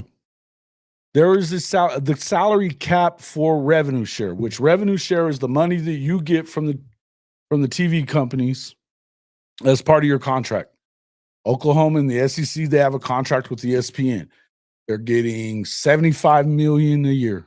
By the time, I think now it's around 75. It'll bump up to like 85-ish, 90 maybe, by the time the end of this is over with. But in order to play and be a part of this whole playoff situation the way that it is, and this is a fact, you can look it up if you want to, but I'm going to go ahead and just give it to you. So, you don't really have to. $100 million. Okay, so 20 to, I think it's $21.5 million is what you have to pay out if you're a college football team that's playing in this playoff, if you're, trying to get into the playoff. So essentially that's 20% of K-State, Texas Tech money, right? Their revenue for the year. They're, with everything that they got, say last year, Kansas State. Now, I always go back to Kansas State because Tim Fitzgerald, shout out to him. We were talking about it on one of his shows. He was talking about it. They make $100 million a year in revenue. Their expenditures every year, though, are $90 million, sorry, in order to do all this traveling and all that other stuff. That's their entire athletic budget, $90 million. So in order to get, so that means they have $10 million left. They have to pay $20 million to the players. This was money that they didn't have to pay out before. They have to pay $20 million. This is not NIL money. This is rev share. There's NIL and there's rev share. The NIL is definitely being misused, just so you understand. NIL collectives were never really supposed to be a part of anything. But I will say this again, that is not an invention of players. That's an invention of the universities that want to win. Not the other way around. But so the rev share, that's forced money. You're paying that, spreading that out among your athletes, right? So you can't pay over $21 million per year.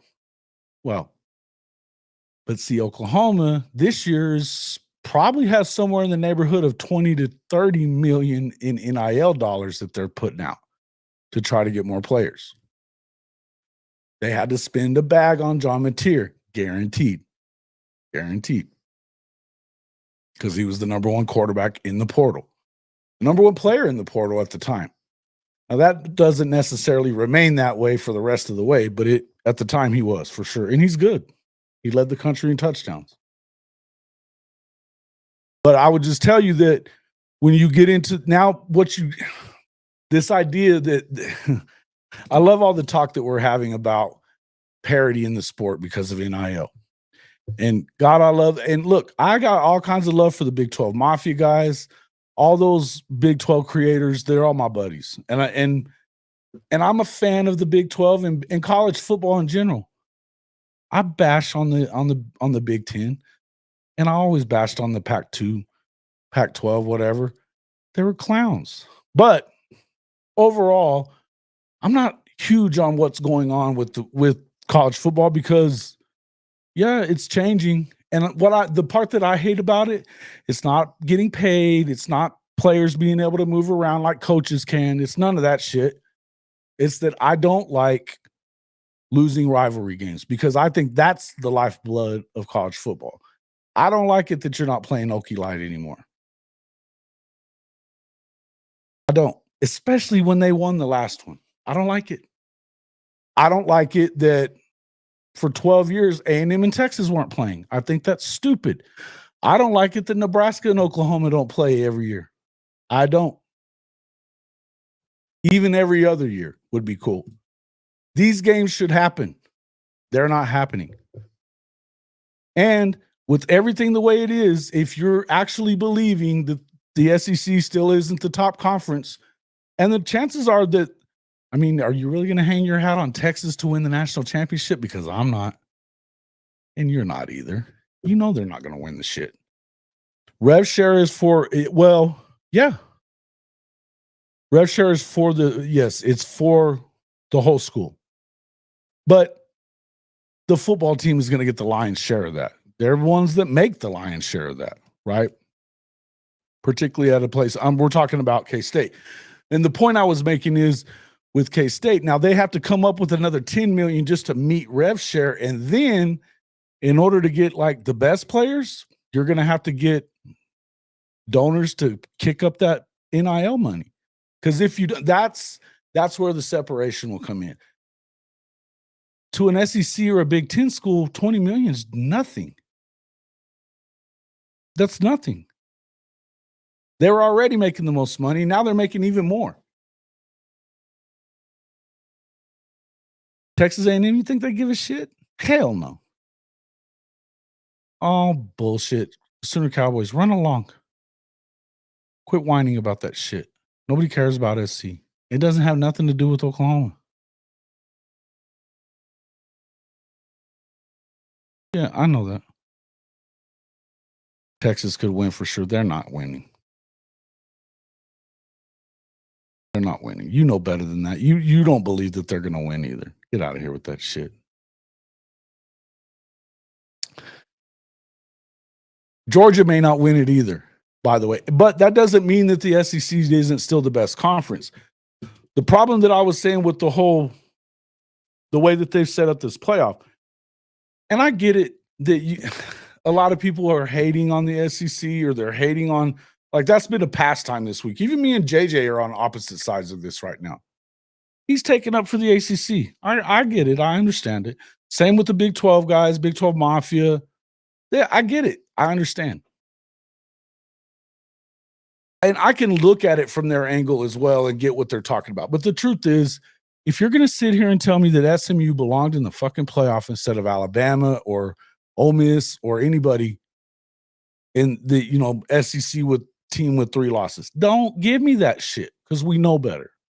Same with Indiana. Now, Indiana got in because of the fact that they're protected by the Big Ten Shield.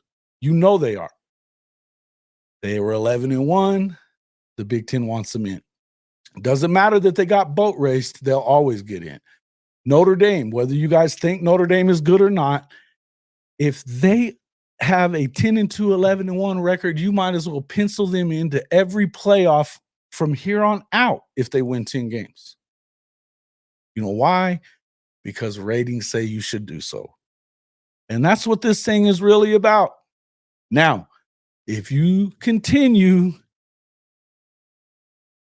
having less SEC teams or the same amount of SEC teams as, say, the ACC, or even, you better at least have the same amount as the Big Ten, the other big boy.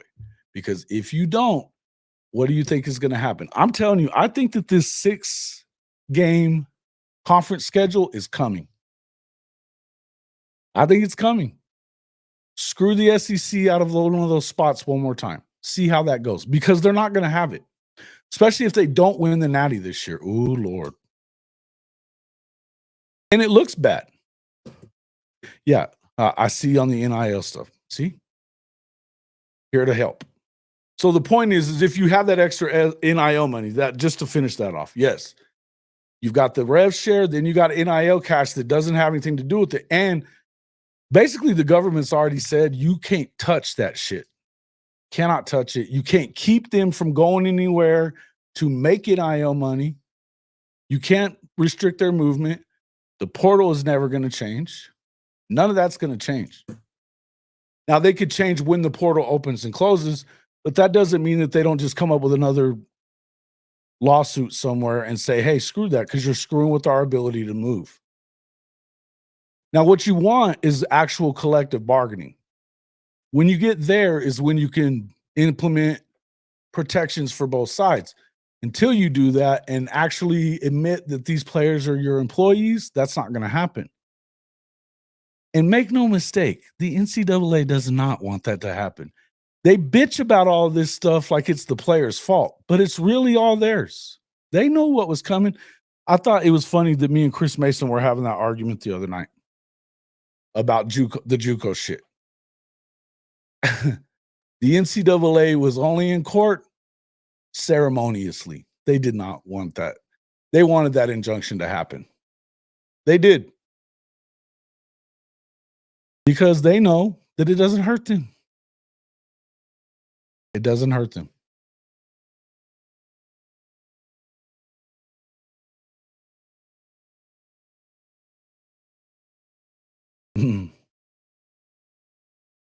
Yeah, I don't know that he's special in what way. Yeah, special like dumb. Yeah, I think so. I met him when I was in college. I wasn't a fan then, so whatever, man.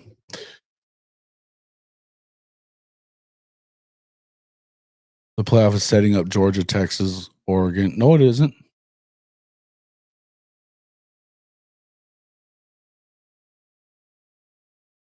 Georgia versus Texas in the championship game. Okay. But Texas has got to get through Oregon or Ohio State if they get by this one this week, which is it's a question. I don't see it. And I'm going to tell you, folks, if you think Notre Dame's a joke, watch and see. This game isn't over, man. It's not. And I love how automatic this new quarterback that hasn't played at all. He wasn't good enough to get in front of Beck when Beck hasn't played great all year, but now he's going to be good enough to beat a Notre Dame team that whether or not they're able to completely overpower Georgia is not even a question. Sticking up with them is. Being able to not get completely overpowered by Georgia is part of it. Their defense is nasty. Their offense runs the shit out of the ball and can control the pace. This is the kind of team that can beat Georgia. This is the kind of team that can beat Georgia. Look at what Kentucky did. They all but beat them because they only could run the ball and play defense. They couldn't throw to save their ass at all year. But same kind of team that beat Ole Miss. They beat Ole Miss. Why? Same shit. You out-muscle them. You keep the ball on the ground. You able to throw well enough at times, but Notre Dame's much better throwing the ball than they are. I'm telling you, it's a bad matchup for Georgia. Not saying Georgia definitely loses, but they could.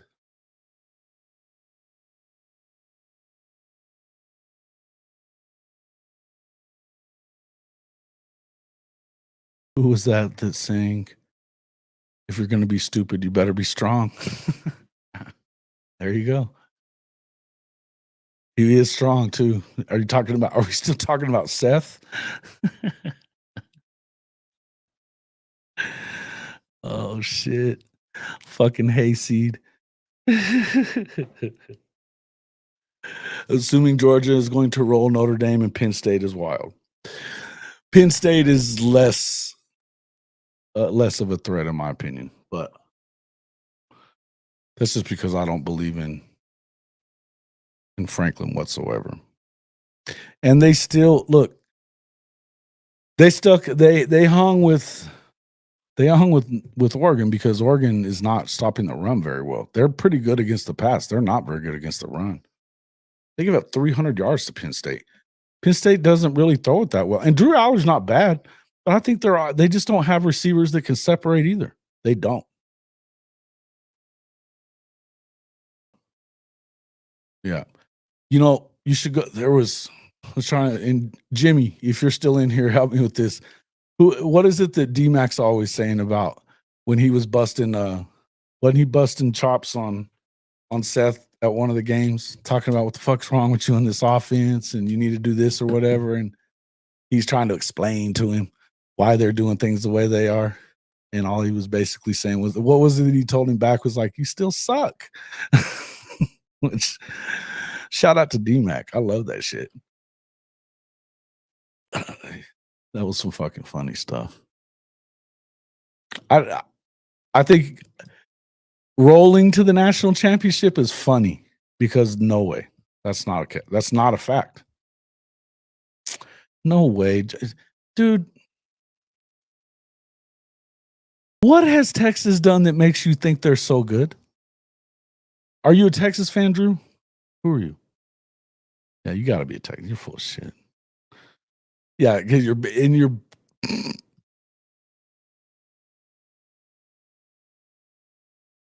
The brand has finally returned. Fuck your brand. Fuck them. They're not winning shit.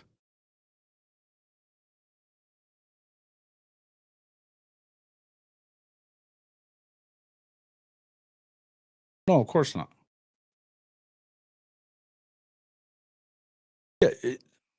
Look, man, you got to be smart with the way you do things. But what I'm telling you is that Notre Dame isn't just to only run the ball.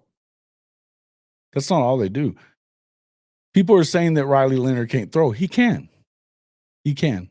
The one game that he didn't throw well in was that NIL game or NLI game. Yeah. No, Northern Illinois. NIU. That was the one, and he was banged up in that game. His throwing arm was banged up. Since then, he's done fine. He's not going to go out there and throw for 600 yards, but they don't have to. They've got 2 running backs that are going for 100 almost every game. And if you control the pace, sooner or later, you're going to have to come up there and put 8 guys in the box. And that's when you don't have to be that good of a passer to beat them deep.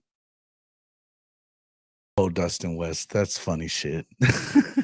You're not being serious. I know better than that. Are you not entertained? Are you not entertained? It is pretty funny.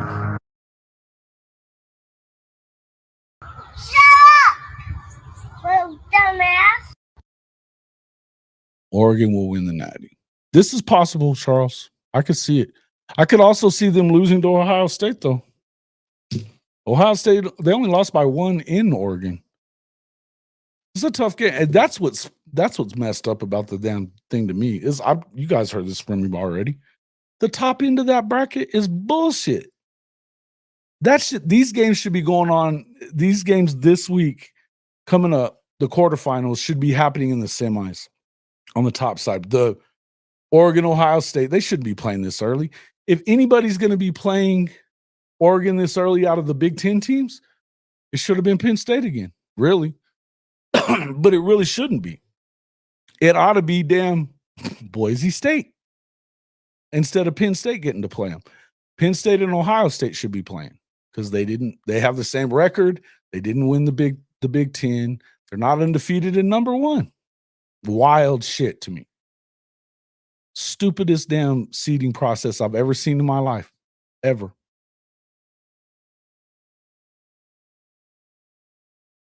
See, Sooner Cowboys, I have a hard time understanding you. I know it's easy to just sit there and like buy into all that shit because you won a couple, but really what makes you think they're that good? Why? Because they beat Texas? Whoop-de shit. They got rolled by Ole Miss, and they lost to Alabama. Yeah, you will. You will. But that USC team that just beat A&M, who's an SEC team with good in the trenches, played close to pretty much everybody that they lost to. They beat the shit out of them in their house. I'm not sweating it about the Navy game. It sucks. You're not supposed to lose to the academies if you're OU or any SEC team or whatever. But you're also not supposed to have a guy that doesn't know what he's doing calling plays. And that's a problem. That's a problem. This is my concern. I'm going to finish this up with this. As I was telling you guys as I started this out, if I have a concern about what's going on, it's this seeming unwillingness by Brent Venables to make a damn decision and not be afraid to stick to it. Or when you know that this ain't the guy, pull the fucking plug. Pull the plug on it. You went out and you're telling us that you love Ben Arbuckle. Turn him loose. Let him go.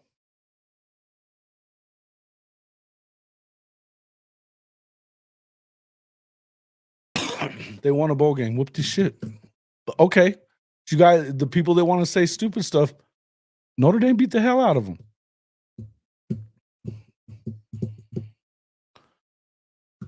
All right, Sooner Cowboys, we're done with you. No more talking. No more talking.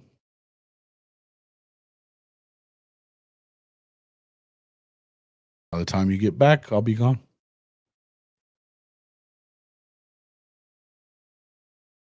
All right, so we've had 800 people in here. We got 47 likes. Man, y'all dirty. That ain't even right. I'm in here giving y'all entertainment. Are you not entertained? Are you not entertained? You don't even hit the damn like button. That's messed up. Come on. Yeah, I don't give a shit about Uncle Lou. That's what he does. That's what Uncle Lou does. He's a troll. That's how he makes his. That's how he does everything. He's gonna talk shit about everybody. Is what it is, man. And look, if you're an Oklahoma fan, you're gonna have to suck this up. This is the whole point that I'm making about BV. I think he knows what he's doing coaching defenses. I think he knows how to identify talent everywhere. I think he knows how to talk to kids and recruit them to get there. I think he does. I think he's going to have built a fantastic team. Can he bring them home? I don't know. I talked to you guys after the Ole Miss game. What did I say about the 4th down and 4? It wasn't that he didn't go for it there. I don't care about if you go for it on your own 30-yard line and it's still the third quarter. It's late in the third quarter and you're down 10. So I would have been able to excuse you going for it there as well.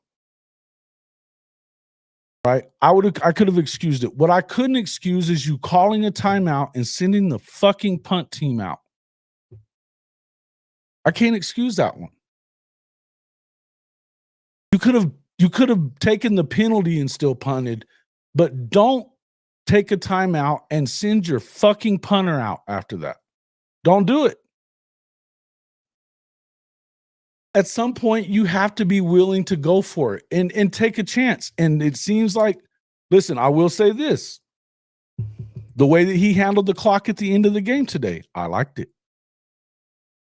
Right there before he knew all they had to do was make that stop. But it was masterful the way he worked the clock around the 2-minute warning. I know they call it the 2-minute whatever, right? He's going to put the defense on the field.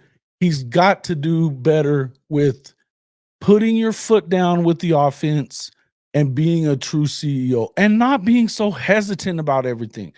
I'm going to shout out my own column. Go back and look at it, hofmedia.us. hofmedia.us. Go to the Jason Watkins on college football. In fact, I'll just go ahead and give you the link for it. Hold on just a second. I'll drop it in here. But go back to that column, and I'm going to probably end up writing another one to kind of add to it. But yeah, I can write a little bit because I've been a newspaper guy forever. Jason Watkins on college football says slipping away, but I'll just drop the whole link in for you guys in the stream. Y'all can go read it at your leisure. Share it with your friends. The point is that you have to be willing to take some chances and don't be afraid to get it done. To me, I'm not sure. See, you keep hearing, we heard early on that he's got control of his football program. He doesn't have to listen. He gets to decide who he hires, fires, all that stuff. I don't think that's what happened this year. In fact, I know better than that. He wanted to fire Seth Luttrell in the freaking springtime, and they didn't let him. I don't think he ever really, I don't know this for a fact, but I know he wanted to fire him. I don't know that he wanted to hire him in the first place. I don't think he did. I think he wanted to go with Matt Wells. He would have been much better off with Matt Wells. I'm not sure that he wouldn't have went ahead and went with Joe John at the behest of Levy because of the way that the offense ran under Levy. As much as we didn't like situational stuff that he did, they fucking put it out there. The point being is you've got to be better than this. Yeah, I hope that's the case. Because here's the thing, and we were hearing a lot of shit.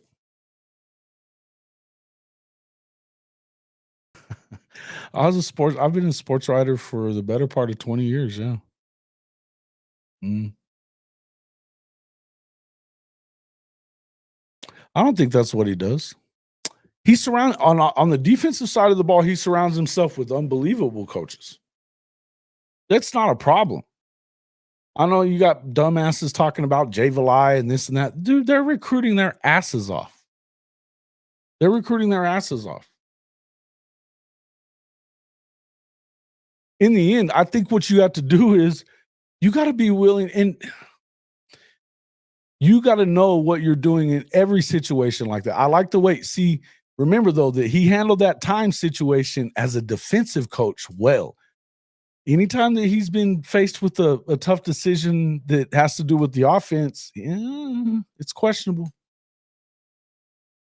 You got to, and that's not something that we should still be talking about. That's a concern to me. And if he doesn't have enough spine to hold them to their damn contract that he signed, then that's a problem too.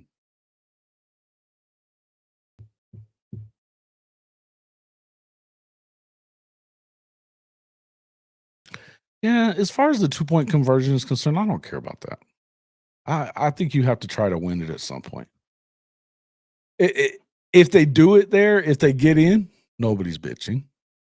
Nobody's saying that then. I've heard people, when you have the better defense, you got to go for overtime. Why? Why? It just didn't work. Just didn't work. And I was just as disappointed as the rest of you. I promise. I didn't like the play call. I didn't care about doing it. I'd like for you to send your best play out there. And I know that wasn't their best play. I fucking know it wasn't. I think that when you go for 2 and you send an afterthought play out there, I think you're insane. It should be whatever you're running best or whatever it is that you've practiced over and over and over again. You're going to have 5 or 6 of them that you use, but the one that always works in practice, always. And they know what's coming. Yeah. Yeah, of course Clemson's missing them. They didn't have to deal with him as, running their offense.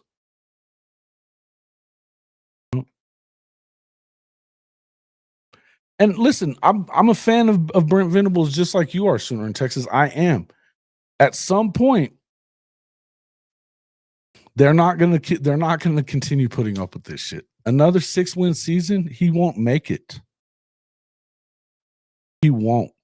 And I got to tell you, the last 7 games of the season next year, brutal. We thought it was bad this year. It's fucking harder next year. The only difference is that you get LSU at home, but now you got to go to Neyland. And you got to go to Bama. You get Mizzou and Auburn at home. Cool. But you get Ole Miss at home. But they're all like, man, it's a tough. Get all those you get all 4 of your non-con stuff out of the way early. You got Michigan. They should be better. I don't know how much better. But at least you do get them at home. It concerns me. I'm out here giving a sermon. Eesh. It'll take a Hallmark miracle if this team wins enough games to save his job next year. And that may not be wrong. Listen, I said this to Bishop Frank earlier today. I think it's going to be really hard. If you really don't feel like, if it's a hard 8 or a hard 9, right? And there's no leeway, which I don't know. I don't know the case. Some people think it's 9. Some people think it's 8. Some people think it's 7 if you're competitive and everything because of the schedule. I don't know. But if it's a hard 8 or 9, I think that's fucking tough, man. And if you're not going to be able to get it done, what should you do?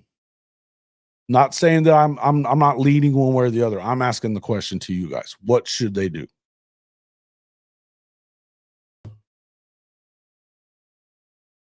Yeah. Okay. Shouldn't be any worse. Yeah, I agree. I'm not saying I don't think they're not going to be better, but I don't know what better looks like. I don't know what better looks like.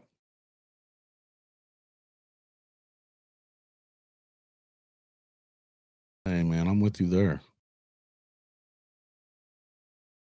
Bullshit.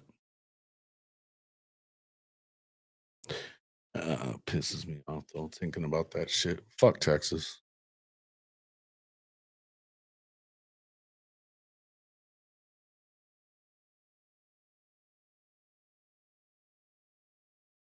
BV will get snatched up if OU lets him go. Not as a head coach. This was his shot. He might, but he'll have to go. He'll have to take a step down.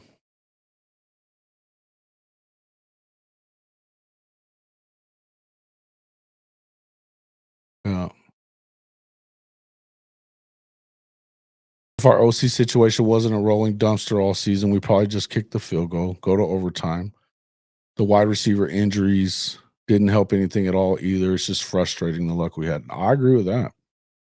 Look, it seems like all the 50-50 stuff has gone the other way for him, especially this year, you know.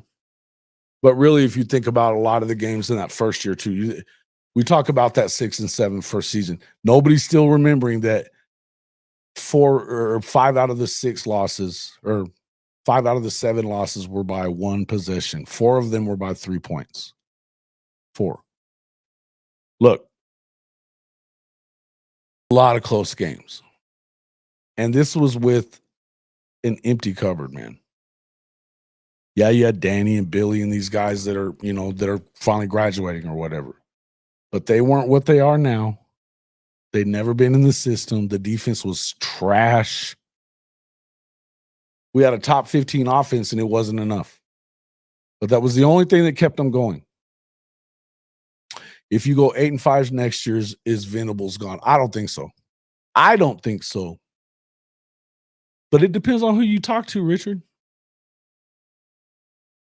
I think that there's probably enough people that like him and love what he's doing recruiting wise, and that he's putting a defense on the field. If you go 8 and 5 and say you beat Mizzou, you can't lose that game. You beat Mizzou. Maybe you beat LSU. Maybe you get a road win at Tennessee. Yeah, you're probably in.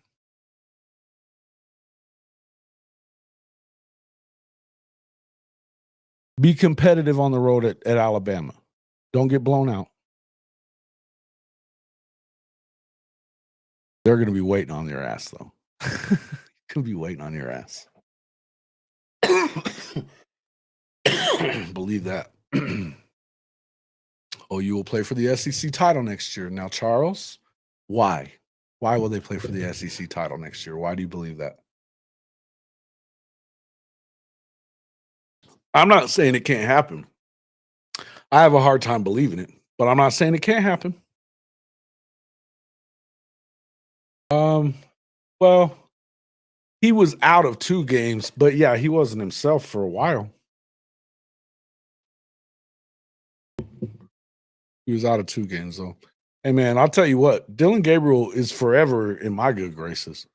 I know a lot of people hated on him. You should be kicking yourself if you're one of those people right now. 50-50, Jar. We haven't gotten him. Stop saying that. You don't know about that. Keep chopping. Who these FCS guys? You're gonna do the Sooner Cowboy thing that stars matter. Stars matter. Come on. You're a Rutgers dude. Relax. What would you know about 5 stars? Chopping. I'm just busting your chops. But the truth is, the FCS guy that they got wouldn't have ever been in the FCS if he hadn't gotten himself in a little bit of trouble when he was in high school. He was running around with the wrong crowd. He got around to everybody. He wasn't even in the FCS before that, before this year when he went Giovanni Gibson. And then he went and dominated and led the entire FCS, the entire country, in yards and touchdowns for receiver. Best player. He would have been he was an SEC guy anyway. So watch and see. The other guys, we'll see. Will be better and offensively stout. I hope that I think a couple of things have to happen, but I agree. I think they should be fine defensively. They might even be a little better. They'll at least be on par with what they were this year. And if they're just moderately, and let's say they're in the top 40 in the country, they're going to have a shot. But again, your defense is going to have to still be what it is. How many of you people are buying into this West Virginia stuff for Zach Alley? I haven't seen that in here. Seen it a lot of other places. It's hilarious, by the way. No shade to West Virginia. In fact, I don't have a problem with West Virginia at all. That's a fucking joke, though. It'll never happen. Acting like that dude is more locked in, that he likes Rich Rod more than he likes BV is silly talk. And I don't care what kind of money we're talking about. He stands to make so much more when he becomes one of the youngest head coaches in the country and kills it somewhere. And it's not going to be too far down the road if they keep doing this. See, the thing is like, even if he were to leave, okay. BV more or less, it'd be easy for OU to be like, yeah, but BV runs the damn thing anyway. Now, see, Rich Rod knows how good he is, so I understand why he wants him. But there's no way you take a step down in conference and in program over a few bucks. There ain't no way. Nah. The one you could lose, I think it's still up in the air with R. Mason, man. I think he's still deciding. But I think that they can put enough money together to keep him around. And he can help himself in the draft next year by staying. They're going to give him enough money. He was one of the leaders in the SEC in sacks and one of the leaders in the country. He's primed to make a huge move next year if he stays around and he stays healthy. But if you're R. Mason, I can understand there being a question for you because health has been your problem up until this year. So is it a gamble? Because if you get hurt again, it could hurt your draft stock. So I don't blame him for doing whatever he does. If he gets the right draft grade, if they're telling him first or second round, you got to go. You got to go. The guys that turn down first and second round draft grades are idiots. Not idiots, but it's a gamble, man. Think about this. Quinn Ewers is a fringe second rounder last year, fringe first, second round guy. Somebody was liable to just take that little gamble on him. Right? Okay. Who did they take the gamble on the last year and the year before in the first, at the end of the first or start of the second, man? One of them was like that Kentucky quarterback that hadn't done shit. Wild stuff, right? But point being, if you start thinking about guys like Quinn, he should have went last year. They were high on him, high on his stock. He should have went. Now he's got to stay around and go. He's probably going to have to transfer because they're going to Arch next year. They're going to Arch because he's going to leave. See, I wouldn't tell you. I'm telling you now, Charles, if he gets the right grade for first or second, you almost have to leave. And look, we don't know what the situation is for his family. I mean, there's a number that gets to that you can't keep up with. That's why college football isn't the NFL. But I think they can make it if he's a fourth round grade, which is possible. I think it's probably more likely that he's a late third, early fourth round grade guy. Then you can make it worth his while to stay. Drew. Run along, Drew. Nobody cares about Quinn or your Longhorns. Y'all are trash. He's trash. The point I'm trying to make, you don't even care about. Run along. Fuck Texas. The brand has finally returned. Fuck your brand. When he could have went in the second round, it was stupid for him to not go. I'll say this. Remember Landry Jones? Landry was a first rounder if he leaves after his junior year. He's probably a top 10 guy. He ends up in the fucking fourth round because he hangs around for his senior year. I'm a fan of Landry. Love Landry. Dumb move. When you get the first round grade, you leave. You got to do it. If you lose our Mason, it gets ugly. Why? You know how they have coming. They're not light at defensive end. I don't want to lose Art Mason, but they're not light at defensive end. Danny Okoye, they got another one coming this year that might even be. I've heard people say that he's better than Danny. PJ hasn't done it yet, but I don't think he's a bust. I think that he breaks out. He had some injuries this year. There's a reason he's a super freak guy.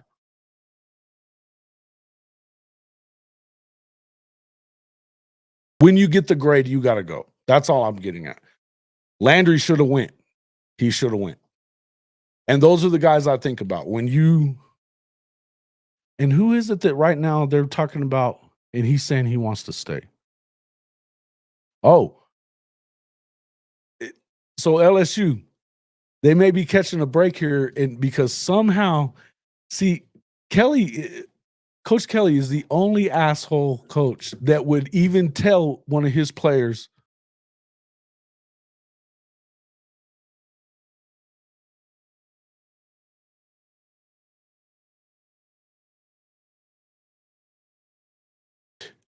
he's the only one of those asshole coaches that would tell one of his players not to go with a first round grade, Nussmeier.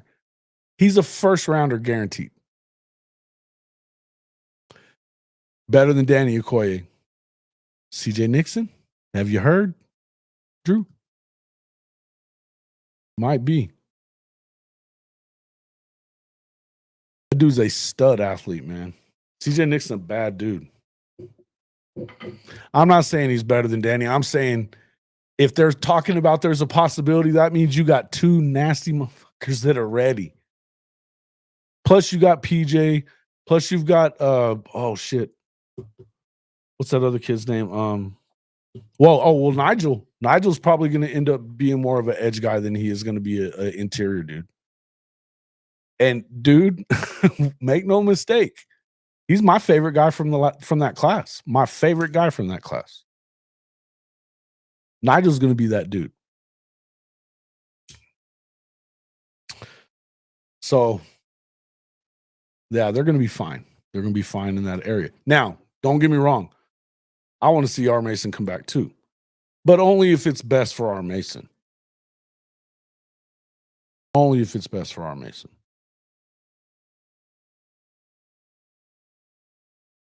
No, they wouldn't. No, they wouldn't. Not a first rounder. How many? You know what? I've heard a ton of real deal coaches that want what's best for their players. Tell them to get the fuck in the damn draft when they get their first round grade. Every time. The ones that don't, that's shitty, man. And you can do some stuff with insurance and stuff like that to where if you get hurt or whatever, but you can't insure dropping down the rankings because you have a Carson Beck here. That's another guy. First rounder for sure if he goes out last year. First rounder for sure. Dude. Hey, Danny Okoye wants to kill people. He wants to blow people up in that backfield. He's going to be fun to watch, man. I love those guys. D-line is way less of a worry than the secondary. I don't know that the secondary is a huge worry. I think you're trying to fill one corner spot at the moment. You may have the guy there. In fact, you probably do because nobody's remembering Jeremiah Newcomb, Bobby Newcomb's son. He's a dude. Malik Hawkins is another sticky guy, just like Eli Bowen. And I've been saying this a little bit. I don't know how much I've said it to all you guys, how much you've heard me. I'm going to tell you, I believe that you could put Peyton Bowen at corner because you're so loaded in the freaking safety room. I think Peyton could do it. I do. Better than the rest of them could. And I think you need to be playing Reggie Powers and Michael Boganowski. And you got to play RSJ.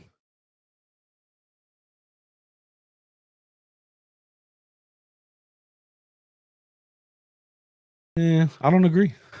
I think that when you have those, yep, Taylor Wine. I forgot about Taylor Wine. Thank you. PJ. Correct. Yeah, I don't know, man. The thing is that if it behooves the player, and the thing is the machine is running for Kirby. Why does he doesn't have to do that? Quarterbacks are one thing.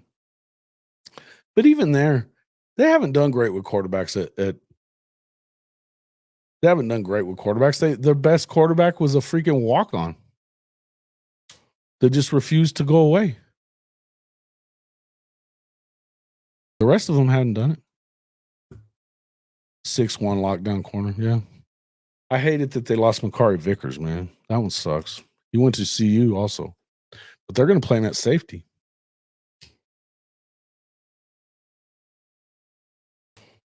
But safety wasn't going to work for him here, for sure.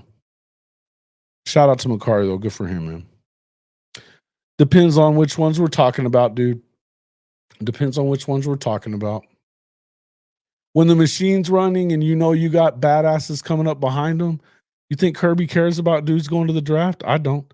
Look at what he was, when they talked to him about Beryl Alexander moving, he didn't give a shit. Even a little bit. Nah, come on. Unnecessary, bro. Unless you're talking about like going and getting somebody in the portal that's a non-playing D lineman like Tyler Guyton was. Okay.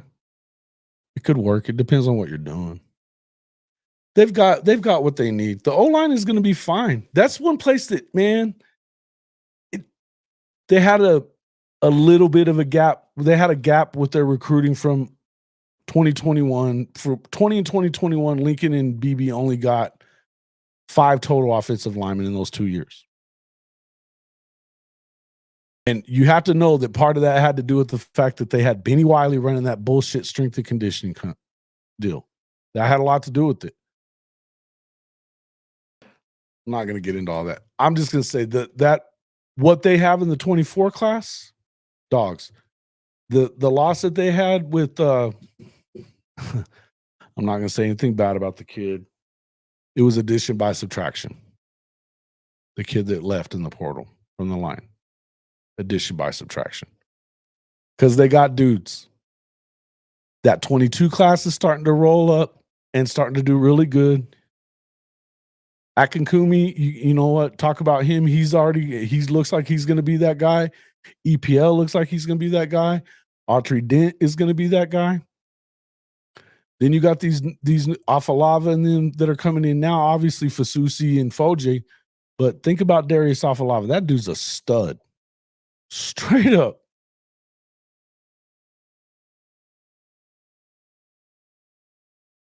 Yeah, quit yelling at me, Drew. Yeah.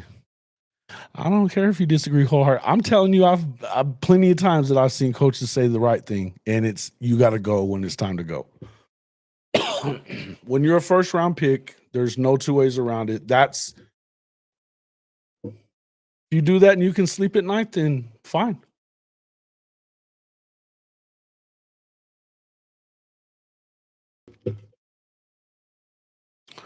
Susi's liable to be real good.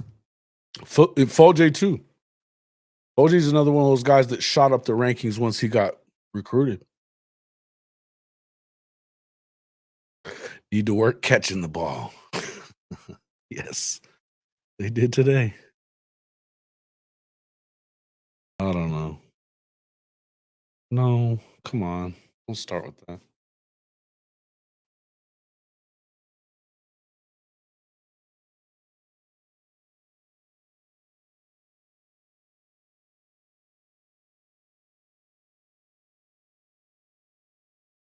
All right, fellas.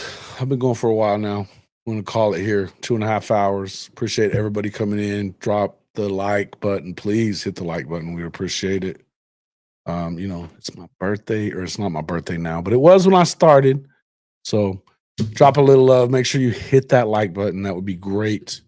We'd appreciate it. Everybody who dropped a super chat tonight, I appreciate everybody who did so. Awesome of you. If you didn't, I don't care either. It's great. I appreciate everybody just showing up. Good stuff, man. But we've had 900 people. We don't have enough likes. Hit that like button. Even if we get to 100 likes by the time I get up in the morning, then I will do a giveaway of a t-shirt. So go on to hofmedia.us/pod-merch. That's hofmedia.us/pod-merch. Coming in. Go check out the merch store. Go over there and check out the column that I wrote.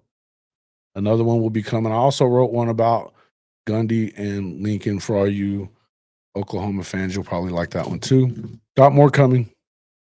So get in there and take a look at it. Thanks a lot, man. Appreciate you, Steve B.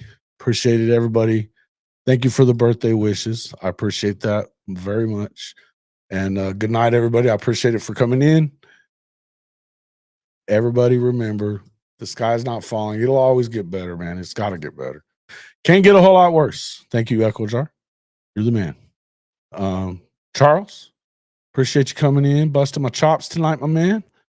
Drew, Jesse Brownie, C. Atkins. Keep chopping. Richard Shear. Let's see, I said Drew. Bishop Frank, of course. Stephen G, Steve B. Bill Frazier, Dustin West. I'll give a shout out to everybody who's in here. Kevin Alexander, Matthew Goodwin, Mr. Dilligaff, Sooner in Texas, Modern Day Caveman, Purple Orca, Cajun Goated, Sooner Cowboys. I had to throw your ass out a few times. Charles Crows Fly High, as always. Sissy Crusoe, believe the OU fan base all suck who has nothing to do but attack the Sooners. If you can't support the team, I wish I'd have seen this earlier. When they're 6-7, then go cheer for a new team. Things are what they are. I appreciate this very much. So, Sissy, you're welcome here anytime. I'm not one to kill this team. I think they're going to be okay. I get concerned about them, but I think they're going to be all right. All right. Sooner Cowboys keep chopping. Who else we got? Sooner Ace, Orca.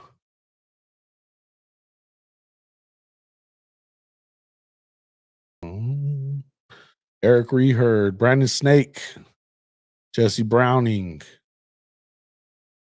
If I missed you guys, no. Mr. Dilligaff, thank you again for the super chats, the multiple super chats. Ben G had to bust his ass out of here a couple times tonight, too. All right, trying to make sure I don't miss anybody, but I probably will. I generally do. Nick V, talking shit. Only said it once, though.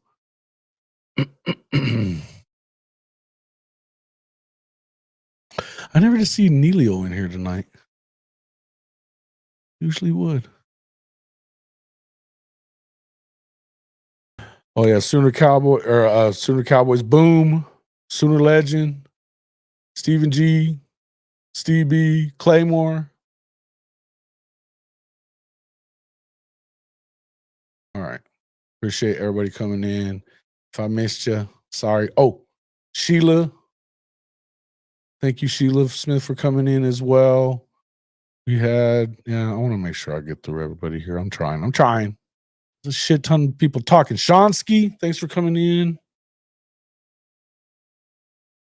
Spaghetti, Mr. Spaghetti. Hey, man, I appreciate it. C. John. Thanks, everybody, for coming in. Boomer 1991. I think we should be getting close. Sheila Smith, of course. Dilligaff again. Neilio, he was here. Yo, Jason, happy birthday, sir. Hey, I didn't even see you in here, Neilio. Thanks for coming in, man. I'm in. Eric Reherd. I'm glad I went back home through all this shit. Chrissy. Man, it's a weird night when Chris E is the one in here like taking up for me. He usually doesn't. John Hover. Orca, I think I said Orca already. Yeah, I think we're there. Alec F1, there was a new one. Jade Fox, NIO killed Wazoo. Sorry about him. Sorry about you there. NIO killed Wazoo. He's been crying about or upset about it all, and I don't blame him. H-Town Creole, Mr. Anderson,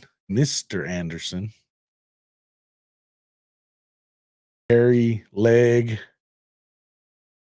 All right, guys. Appreciate everybody coming in. Make sure you hit the like button on the way out. See you on the next one.